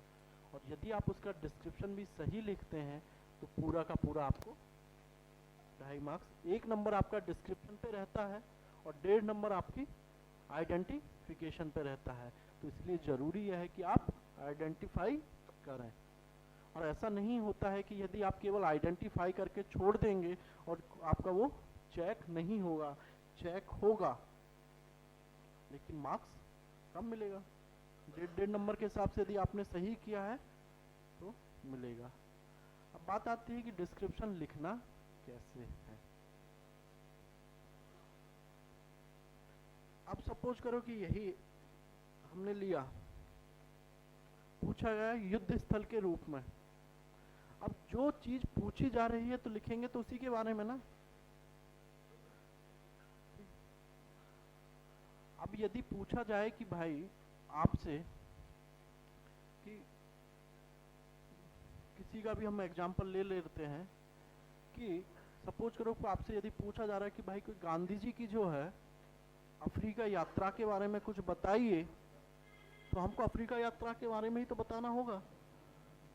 अब उनका जो है भारतीय राष्ट्रीय आंदोलन में क्या भूमिका रही वो तो नहीं बताएंगे। और यदि हम भारतीय राष्ट्रीय आंदोलन में उनकी जो भूमिका रही हम उसको डिस्क्राइब करेंगे, उसको बताएंगे, तो हमारा उत्तर गलत हो जाएगा। यही बात लागू होती है आपकी डिस्क्रिप्शन पे। जिस रूप में आपसे डिस्क्रिप्शन, जो क्वेश्चन आपको पूछा जा रहा है वही उसी से रिलेटेड आपको डिस्क्रिप्शन लिखना है, ना कि उसके बारे में अन्य जानकारी आपको देनी है। यदि आपसे पूछा जा रहा है कि एक युद्ध स्थल, तो आपको केवल युद्ध स्थल के रूप में उसकी जो विशेषताएं हैं वही आपको लिखनी है, अदर्स चीजें आपको नहीं लिखनी है। यदि तराइन पूछा जा रहा तो उसमें बताना है कि हाँ युद्ध स्थल के रूप में पूछा जा रहा तो यहाँ पे ये युद्ध हुए, दैट्स ऑल। अब यदि आपसे पूछा जाता है, उज्जैन का एक एग्जाम्पल लें, उज्जैन के रूप में पूछा जाता है, उज्जैन में यदि आपसे पूछा गया है कि एक मंदिर स्थल यदि आपसे पूछा जाता है तो अब आपको लिखना होगा, या एक मंदिर आपसे पूछा जाता है तो अब आपको लिखना होगा। यदि मंदिर पूछा गया है, केवल एक मंदिर, तब आपको वहां पे लिखना होगा, हेडिंग में ही आपको लिखना होगा महाकाल का मंदिर। वहां पे आप फिर उज्जैन नहीं लिखेंगे, क्योंकि आपसे पूछा गया है कि एक मंदिर, तो आपको लिखना होगा महाकाल का मंदिर। फिर आगे लिखना होगा कि यह मंदिर वर्तमान में मध्य प्रदेश राज्य के उज्जैन जिले में अवस्थित है। और फिर उसके जो उज्जैन जो मंदिर की विशेषता है उसको आपको हाईलाइटेड करना होगा कि यह भगवान शिव का मंदिर है, भारत के 12 ज्योतिर्लिंगों में से एक मंदिर है। तो आपको केवल मंदिर तक फोकस रहना है, अन्य उसकी पॉलिटिकली हिस्ट्री क्या रही उस पर आपको नहीं जाना है। और इसी में यदि अब वो आपसे पूछता है कि एक राजनीतिक एवं सांस्कृतिक केंद्र। प्लॉट वही है, प्लॉटेड स्पॉट वही है, एक ही है, लेकिन उसका क्वेश्चंस बदल गया। क्वेश्चंस आ गया वहां पे लिख दिया आपसे कि एक प्राचीन राजनीतिक एवं सांस्कृतिक स्थल, N ancient politically and culturally centre. तो आपको वहां पे फिर महाकाल नहीं लिखना होगा हेडिंग में, वहां पे आपको उज्जैन लिखना होगा, बताना होगा कि उज्जैन है, यह वर्तमान में जो है मध्य प्रदेश राज्य का एक जिला है। यहाँ पे आपको पॉलिटिकली क्या, पहले पॉलिटिकली एक लाइन में बताना होगा सिग्निफिकेंस है, और फिर एक लाइन में आपको इसका कल्चरली सिग्निफिकेंस बताना होगा। पॉलिटिकली में आप बता सकते हैं कि यह मौर्य शासकों के अंतर्गत एक महत्वपूर्ण प्रांत था, अशोक स्वयं इसका प्रांतपति था। और सांस्कृतिक रूप में देखते हैं तो यहाँ पे एक हमको मंदिर मिलता है, महाकाल, भगवान शिव का मंदिर है जो महाकाल के नाम से प्रसिद्ध है। That's all.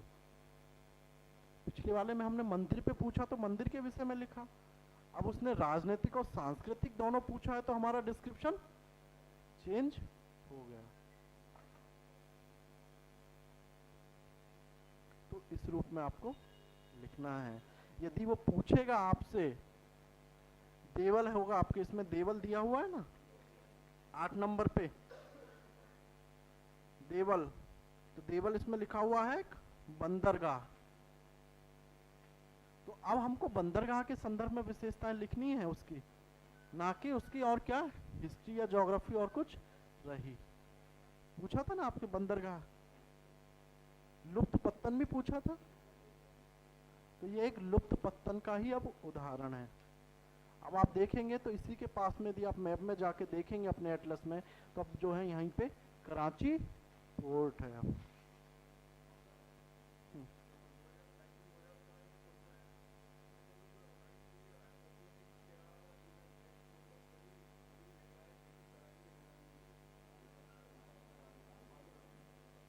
वो जीएस में क्वेश्चन था ना, 2015 का क्वेश्चन सर, तो जीएस में सर ने बताएंगे आपको, बताए थे नहीं बताए थे?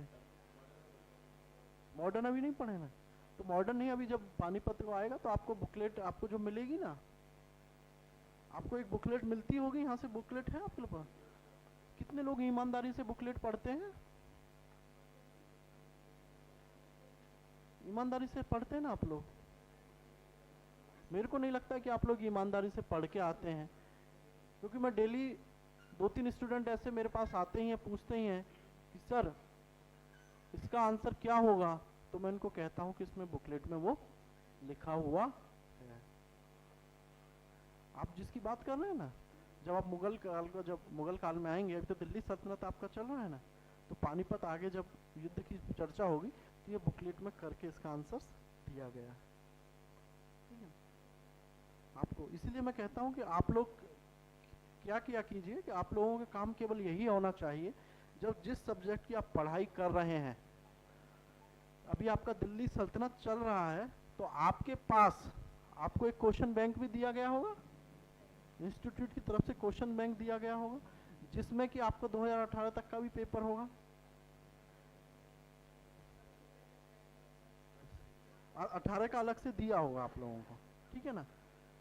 तो आप लोग क्या कीजिए कि जो टॉपिक चल रहा होता है उससे रिलेटेड आप यह देखिए कि क्या किसी पीसीएस में या यूपीएससी में या कोई भी और एग्जाम में आपको लगता है उससे रिलेटेड क्वेश्चंस आया हुआ है उस समय, तो तभी आप जो है कि जब टॉपिक चल रहा हुआ तो सर से आप पूछा करें उस चीज़ को, सर कभी आपको मना नहीं करेंगे उसके लिए, ठीक है। हाँ, शर्त केवल यही है, कब ऐसा नहीं हो कि टॉपिक खत्म हो गया, टॉपिक 1 हफ्ते पहले खत्म हो गया, क्वेश्चन अब आप लेके आ रहे हो, बताएंगे सर तभी भी, लेकिन पहले आपको डांटेंगे। क्यों? उसके पीछे रीजन होता है। ऐसा नहीं होता, सर का उद्देश्य ये नहीं है कि मेरा उद्देश्य या किसी भी टीचर का उद्देश्य ये नहीं होता है कि आपको नहीं बताए, वो आपको इसलिए डांटता है कि पहले जब आप थे, जब टॉपिक चल रहा था, तो उससे और बेहतर तरीके से आप उस क्वेश्चंस को समझ पाते। अब क्या है कि आप पीछे का क्वेश्चंस देख रहे हैं जबकि चल कुछ और रहा है, तो इसका मतलब ये है कि आप जो प्रेजेंट टाइम में जो सिलेबस चल रहा है उस पर आप फोकस नहीं कर रहे हैं, तो ये भी आपको समझ नहीं पाएंगे। ठीक है, तो इसलिए आप लोग यदि सीरियसली करना चाहते हैं यूपीएससी और चाहते हैं कि आप कलेक्टर बने, तो इन चीज़ों को फॉलो किया कीजिए। आज का काम आज पे किया कीजिए, कल पे बिल्कुल मत टाला कीजिए। क्वेश्चन बैंक है आपका, आप बुकलेट आपको इतना बेहतरीन अच्छे से तैयार करके दिया गया है, साइड में स्पेस भी छोड़ा गया है कि आप जो है कि उसमें बुलेट पॉइंट में आप पॉइंट भी बना सकें। तो पहले जो टॉपिक चलना है आपका, उससे पहले कम से कम एक बार तो वो बुकलेट पढ़ के आना चाहिए आपको, और उसके बाद जब टॉपिक यहाँ पे चल रहा हो उसके बाद घर जाएं, कॉपी को अपनी पढ़ें और जो बुकलेट में आपने पीछे पढ़ा था उसको एक बार और रिवाइज करें और उसको पॉइंट बना के लिखें, तो आप बेहतरीन समझ जाएंगे, बहुत अच्छे से समझेंगे। और उसी में जब जो भी स्थल की चर्चा आए, कुछ स्थलों की चर्चा आती है ना, तो उनको आप जरूर अंडरलाइन करें। और आपके पास जो मैप का बुकलेट, अभी आपको जो मेडिवल से ज्वाइन किए हैं उन लोगों को जल्दी 1-2 दिन में मैप का बुकलेट पूरा मिल जाएगा, ठीक है ना। तो मैप के बुकलेट में उसको देखा करें कि ये प्लेस कहाँ पे है।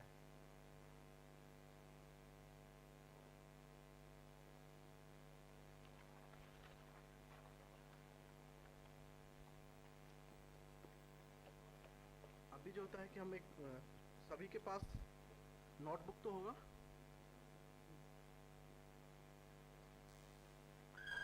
सभी के पास मैप है ना। हम एक चार्ट प्रिपेयर करेंगे अभी।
आप लोग जो है कि अपने जो नोटबुक हो उसको 4 पार्ट में, पेज को जो है कि 4 पार्ट में डिवाइड कर लें।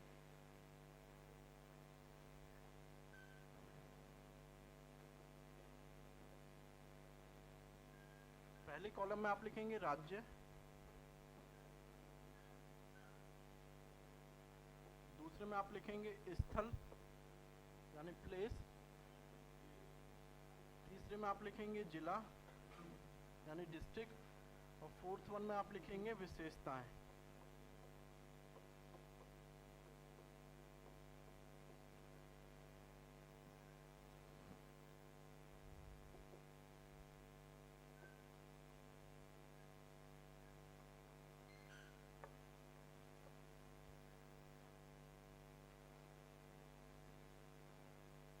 राज्य, स्थल, जिला और विशेषताएं।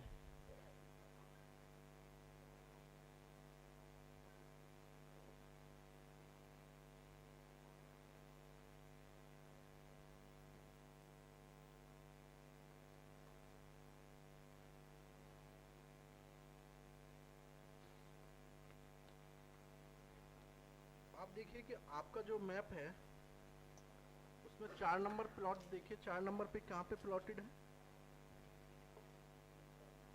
मुल्तान है। कहाँ पे है? पाकिस्तान में।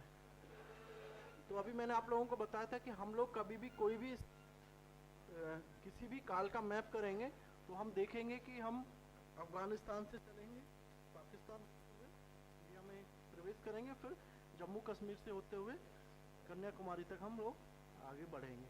तो हमने देखा कि अफगानिस्तान में कोई प्लेस दिया हुआ है इस काल का नहीं है आपका। पाकिस्तान में दिया हुआ है, 2 प्लेस है, पहला मुल्तान जो कि आपको 4 नंबर पे दिया गया है मैप में, और दूसरा 8 नंबर पे देवल। तो पहला हम लिखेंगे राज्य वाले कॉलम में हम लोग लिखेंगे पाकिस्तान।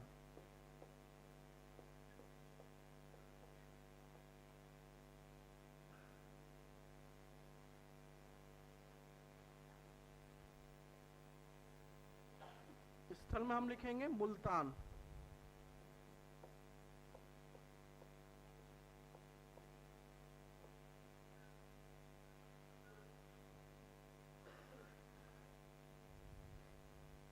जिले में हम लिख देंगे यहाँ पे पंजाब प्रांत।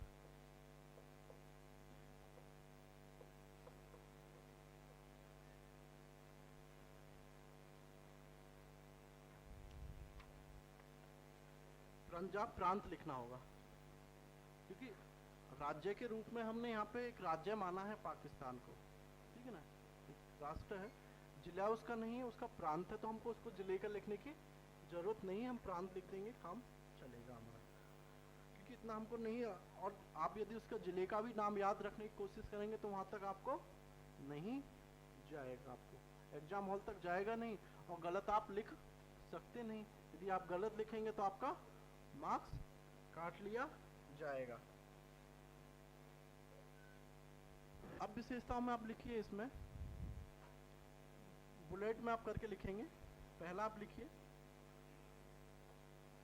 पहली बात तो ये लिख दी सल्तनत कालीन स्थल।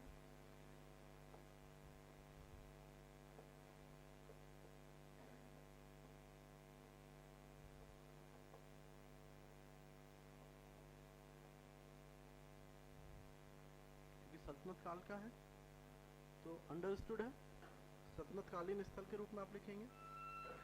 हाँ, पहले इसका मैं जो होता है कि आप इसको पढ़ लीजिए, इसका डिस्क्रिप्शन जो लिखा हुआ है।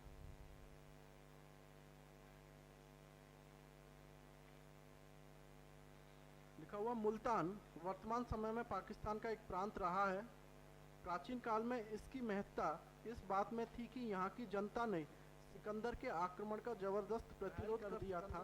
चीनी यात्री वेनसांग ने इसे 5 मील विस्तृत नगर बताया है। 7वीं सदी में इस पर शाही वंश का अधिकार था। बाद में मंगोल आक्रमण को इस नगर ने बार बार झेला। मुगलों के अधीन यह समृद्ध नगर था तथा उत्तर पश्चिमी प्रांत का मुख्यालय भी था। अब देखिए कि यहाँ पे आपको जो चर्चा की गई है मुल्तान की, प्राचीन काल की भी बात लिखी हुई है सिकंदर के समय, तो वहाँ पे भी पूछा जा सकता है आप लोगों को। दूसरा इसमें लिखा है आपको वेनसांग ने भी इसकी चर्चा की है एक विस्तृत नगर के रूप में, तो एक नगर के रूप में आपसे पूछा जा सकता है, चूंकि यूपीएससी इस तरह से क्वेश्चन पूछ चुकी है, एक नगर, प्राचीन नगर। तीसरा आपसे लिखा है कि यहाँ पे शाही वंश था 7वीं शताब्दी में, तो ये एक महत्वपूर्ण जो होता है कि प्रशासनिक केंद्र भी रहा। और आगे जो होता है कि मंगोल आक्रमण को भी इसने बहुत बार झेला, और यह मुगलों के अधीन जो होता है कि एक व्यापार लिखा ना उत्तरी पश्चिमी प्रांत का मुख्यालय भी था, तो प्रशासनिक केंद्र वैसे भी यहाँ पे भी आ गया। और एक समृद्ध नगर, और आपको पता होगा दोहरी सुरक्षा पंक्ति पता है आप लोगों को कौन कौन सी थी? एक सुनामा, समनामा, भटिंडा थी, और दूसरी क्या? दीपालपुर, लाहौर, फिर मुल्तान, ठीक है, दीपालपुर, लाहौर, मुल्तान। तो यह भी एक सुरक्षा पंक्ति का भी था, तो यानी कि सामरिक दृष्टि से भी एक महत्वपूर्ण स्थल था। तो विशेषताओं में आप यही लिखेंगे, आप लिखिए, एक तो सल्तनत कालीन स्थल लिखा, दूसरी लिखी आप सामरिक केंद्र,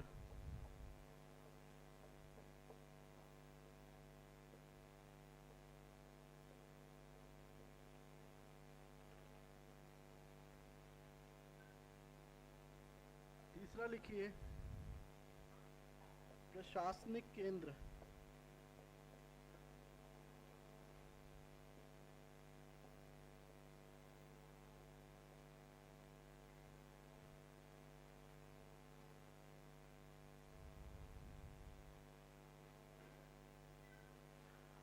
इतना आपको ये पता रहेगा, इसमें से कोई भी पूछा जाएगा हार्डली लिख लेंगे। क्या 30 वर्ड्स आप लिखने में सक्षम नहीं होंगे? अब पहले बताना होगा कहाँ पे है, किस लिए फेमस है। 3 लाइन, केवल डिस्क्रिप्शन में 3 लाइन ही लिखनी होती है। अब दूसरा आप लिखिए, क्योंकि अब ये तो हो गया है आगे, ठीक है ना। ये चार्ट ऐसी तरीके से आगे बढ़ता चलेगा। अगला स्थल आप लिखेंगे पाकिस्तान में दूसरा स्थल कौन सा है? देवल। स्थल देवल लिखिए।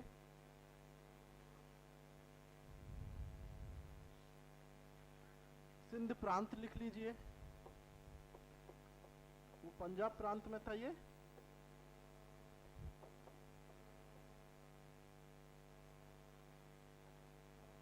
विशेषताओं में लिखिए, देखिए पहला बंदरगाह नगर,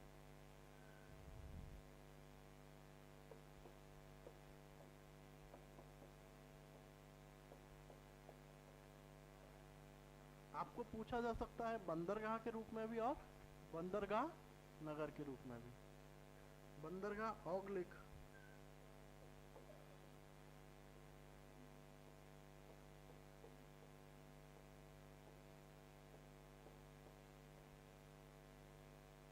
बंदरगाह को ही पत्तन भी बोलते हैं, ठीक है। पोर्ट,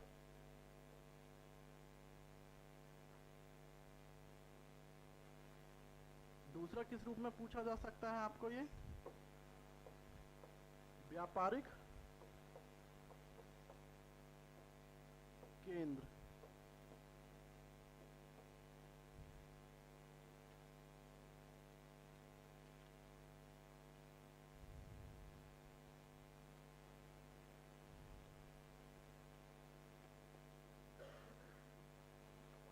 डिस्क्रिप्शन पे आइए। डिस्क्रिप्शन में क्या लिखा हुआ आपका? यह सिंधु नदी के मुहाने पर स्थित महत्वपूर्ण बंदरगाह था। मध्यकाल में इस बंदरगाह से व्यापक पैमाने पर मुल्तान तथा लाहौर को व्यापार में सहायता मिलती थी। बाद के काल में यह बाढ़ से नष्ट हो गया। अरब भूगोलवेत्ता तथा इब्न बतूता ने इस बंदरगाह का जिक्र अपने संस्मरण में किया है तथा बताया है यहाँ से रुई का सामान तथा नील, ईरान तथा अरब भेजा जाता था।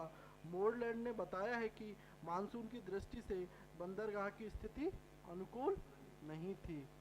ये बंदरगाह तो था, लेकिन मानसून में यह इसी वजह से जो था कि आगे ज्योग्राफी में मानसून तो पढ़ा होगा आप लोगों ने, भारतीय मानसून पढ़ा है ना, उसकी अरब सागर शाखा पढ़ी होगी, तो पता होगा कि भाई कि अभी मैंने बताया कि अरावली रेंज है, तो अरावली के जो होता है कि आपको वेस्ट में सूखा ही सूखा है और ईस्ट में हल्की फुल्की बारिश होती है, तो उसके पीछे भी कहीं ना कहीं अरावली का भी कोई रोल है।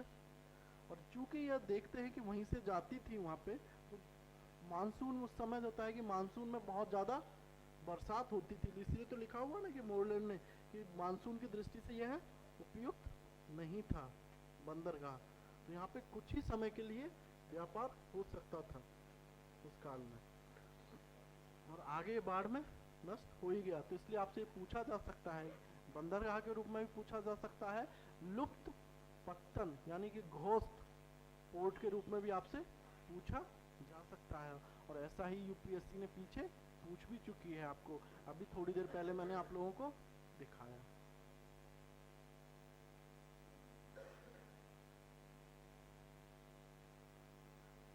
अब आपको जो है कि पूरा यह जो डिस्क्रिप्शन आपको दिया गया है, यही पूरा एग्जैक्ट याद करने की जरूरत नहीं है।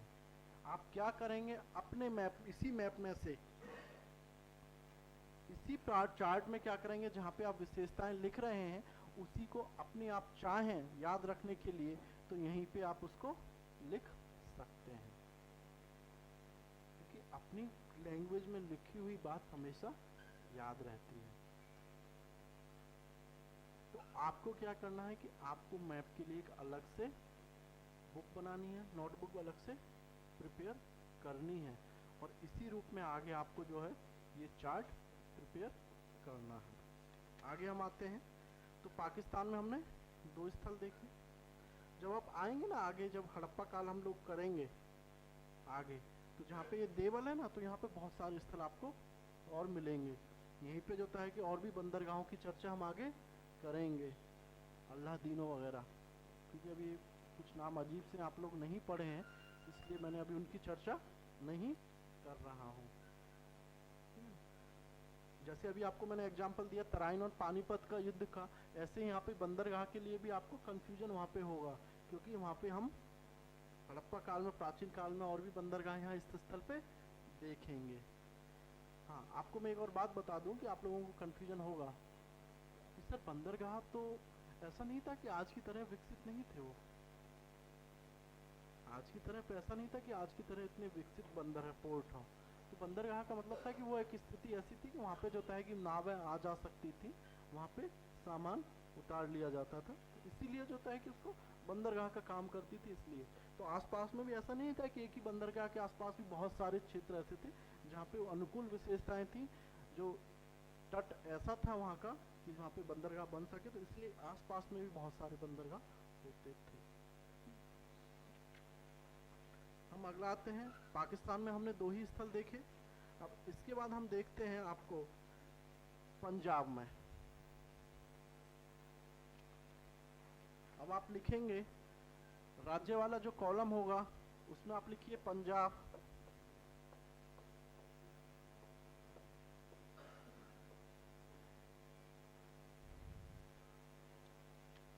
स्थल वाले में आप लिखिए पहले समाना। 7 नंबर पे दिया गया आपको।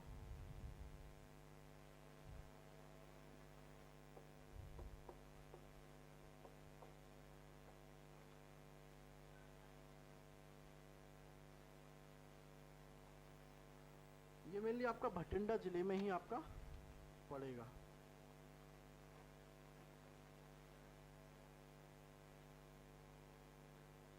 आप देखेंगे मैप में, आप जब आएंगे ना, तो इसमें मैप में आपका जो इसमें मैं देख रहा था मैप में, इसमें दिया हुआ बड़ा अच्छे से।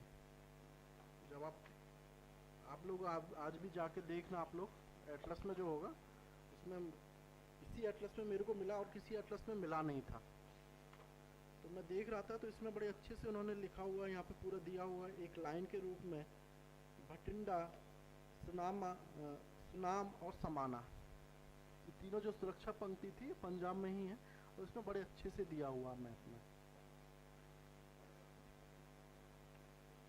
तो है वो उसी में आपका भटिंडा वाले क्षेत्र में ही है। ठीक है, तो अब विशेषताओं में आप लिखिए सामरिक केंद्र,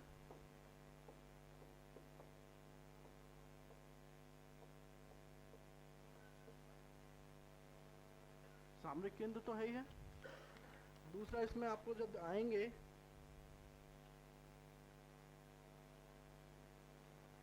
प्रशासनिक केंद्र भी है,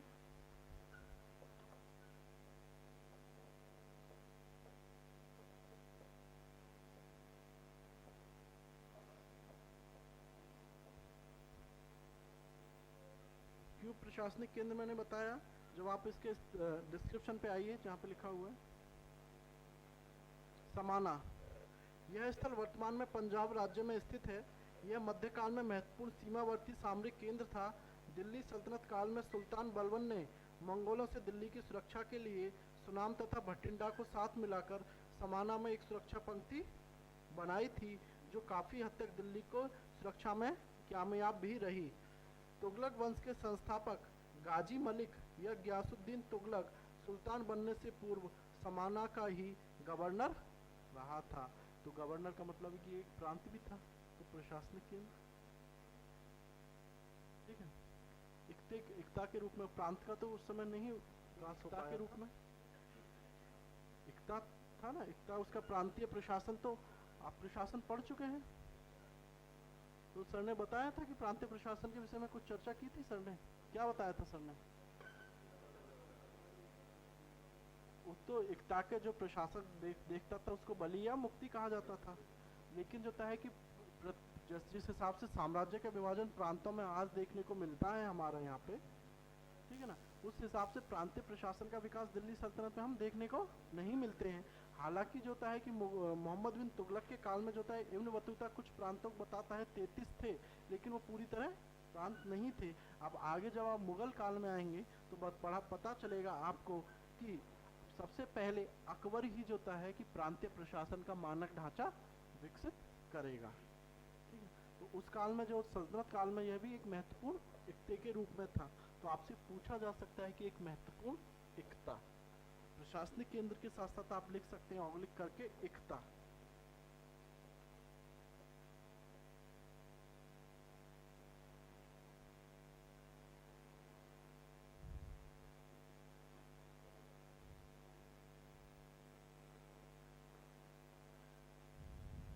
अब आइए छठा नंबर है आपको दिया हुआ है सर हिंद। पंजाब वाले राज्य में ही लिखेंगे हम।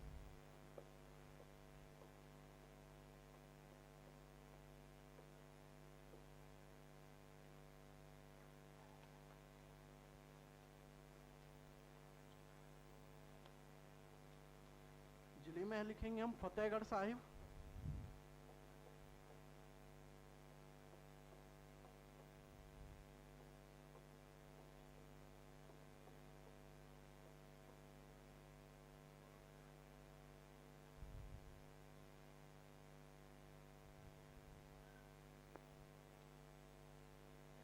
विशेषताओं में लिखेंगे सामरिक केंद्र,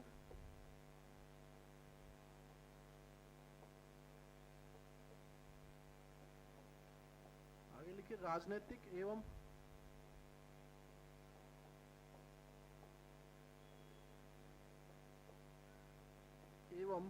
सांस्कृतिक केंद्र।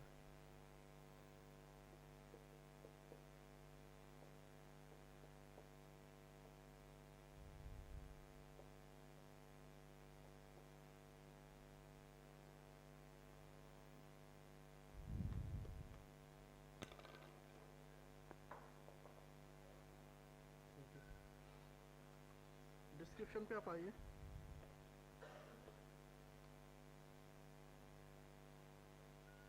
लिखा हुआ है सरहिंद महत्वपूर्ण मध्यकालीन स्थल है, वर्तमान में पंजाब राज्य में स्थित है। यह सीमावर्ती तथा सामरिक रूप से अत्यंत संवेदनशील नगर रहा है। 11वीं सदी में महमूद गजनवी ने इस पर अधिकार स्थापित किया। लोदी वंश के समय यह दिल्ली सल्तनत का महत्वपूर्ण अंग बन गया, क्योंकि शासक बनने से पूर्व बहलोल लोदी यहीं का राज्यपाल था। सरहिंद सिख नेता बंदा बहादुर के विद्रोह तथा अहमद शाह अब्दाली के आक्रमण का भी गवाह रहा। फतेहगढ़ साहिब गुरुद्वारा तथा हजरत मुजाद्दीन सरहिंदी के दरगाह से इसे धार्मिक तथा आध्यात्मिक स्वरूप भी मिलता है। ठीक है, सामरिक केंद्र भी है। राजनीतिक इसलिए आपको बताया कि राज्यपाल वहाँ का रहा बहलोल लोदी, राजनीतिक दृष्टि, प्रशासनिक दृष्टि से, और सांस्कृतिक दृष्टि से क्यों? क्योंकि यहाँ से फतेहगढ़ साहिब गुरुद्वारा और हजरत मुजाद्दीन सरहिंदी के दरगाह के विषय में भी है, यहाँ पे जानकारी मिलती है, इसलिए आपसे इस रूप में भी पूछा जा सकता है। और ये तो इसलिए फेमस और हो गया है, आप लोगों ने सुना होगा करतारपुर कॉरिडोर, ठीक है ना। तो इसलिए आप लोगों को और हिस्ट्री के स्टूडेंट्स जो हैं उनका एक काम यह भी बन जाता है आप लोगों का कि जो प्रेजेंट टाइम में ऐसे कुछ स्थल आप लोग देखें तो उसको अपने मैप पे जो है प्लॉट करने की कोशिश करें। पूछा जा सकता है करतारपुर कॉरिडोर की बात हुई तो करतारपुर एक तो गुरुद्वारा अलग है, दूसरा अपने की बाबा नानक डेरा यहाँ पे है। इंडिया में बाबा नानक डेरा है जो गुरदासपुर ज़िले में है, गुरदासपुर के मान गांव में है, और वो उधर है पाकिस्तान में है। तो आपसे इस रूप में पूछा जा सकता है दोनों का ही, ठीक है। तो आप लोगों की दायित्व ये बनता है कि आपको वो अपना इसमें प्लॉट करना है, और वो आपको बिल्कुल यहीं पे पाया जाएगा जहाँ पे आप देख रहे हैं ना 7 नंबर जहाँ पे आपको किया गया है समाना में, इसी के आसपास बिल्कुल। और आप देखेंगे कि दोनों के बीच में डिस्टेंस कितना है, केवल 4 किलोमीटर का है। और 4 किलोमीटर कितना मैप में उसमें दोनों को यदि गूगल मैप में भी आप डालते हैं तो दोनों को जूम करके देखते हैं तो बिल्कुल पास में ही वो दिखाई देते। तो कहने का तात्पर्य है कि बिल्कुल बॉर्डर से लगे हुए हैं। आपको यदि अगले साल यूपीएससी में यह प्लेस पूछा जा सकता है तो पूछा जाए तो हैरानी वाली बात नहीं है, क्योंकि इस बार यूपीएससी ने यही खेल किया था 2018 में। गुजरात में भी एक पूछा था स्थल और एक वेस्ट बंगाल में भी उसने पूछा था, ठीक है ना। मृण मूर्तियों से जो है कि रिलेटेड एक महत्वपूर्ण साइट है वहाँ पे वेस्ट बंगाल में, और उसी को जो है कि अभी लास्ट ईयर ही यूपी उसने वेस्ट बंगाल गवर्नमेंट ने हेरिटेज सिटी का दर्जा दिया था, इसलिए उसको यूपीएससी ने पूछ लिया। जड़ें उसकी प्राचीन काल से ही थी, लेकिन वर्तमान में निकल के अब आया, फेमस अब हुआ, यूपीएससी ने वो पूछ लिया। वेस्ट बंगाल में वीरभानपुर के एक अभी एग्जैक्ट नाम याद नहीं आ रहा मेरे को, आपको तो उसका आंसर करके दिया गया है, ठीक है। तो वो पूछा हुआ था। कुंसी तो उसमें आया था, गुजरात में था, कुंसी गुजरात में था, उसका नाम मेरे को अभी एग्जैक्ट याद नहीं आ रहा है। पूछा था आपसे करंट इश्यूज पे भी, मतलब कि आपसे जो महत्वपूर्ण स्थल है, ऐसा नहीं है 2 ही स्थल उसने पूछे थे। और मेरा मानना तो यह है आप लोगों के लिए कि 20 में से आप लोग यदि 16 भी मैप सही कर लेते हैं तो 40 नंबर बैठता है, यानी कि 80% नंबर होता है उसमें। और यदि आप 200 में से वहां पे 100 नंबर भी लेके आते हैं तो आपका 140 हो गया। और यदि दोनों पेपर में आप, और उसमें तो मैप का झंझट नहीं होता है, उसमें वहाँ पे लोगों के आराम से होता है 160 166 तक लोगों के आते हैं। और यदि वहाँ पे 160 आप टच कर लेते हैं तो 300 मार्क्स हो गए। 500 में से 300 मार्क्स लेके आना बहुत बड़ी बात है इसमें। इसलिए ज़रूरी है मैप को आप अच्छे से कीजिए। तो हमको इसी तरह से आगे बढ़ेंगे हम लोग मैप में, आगे भी आप लोगों का क्लास इसमें होगा, ठीक है ना। आपको जो है कि एक मैंने डायरेक्शन दे दिया है, आप लोगों का घर पे काम यह बनता है, अभी क्लास ख़त्म नहीं हुआ है।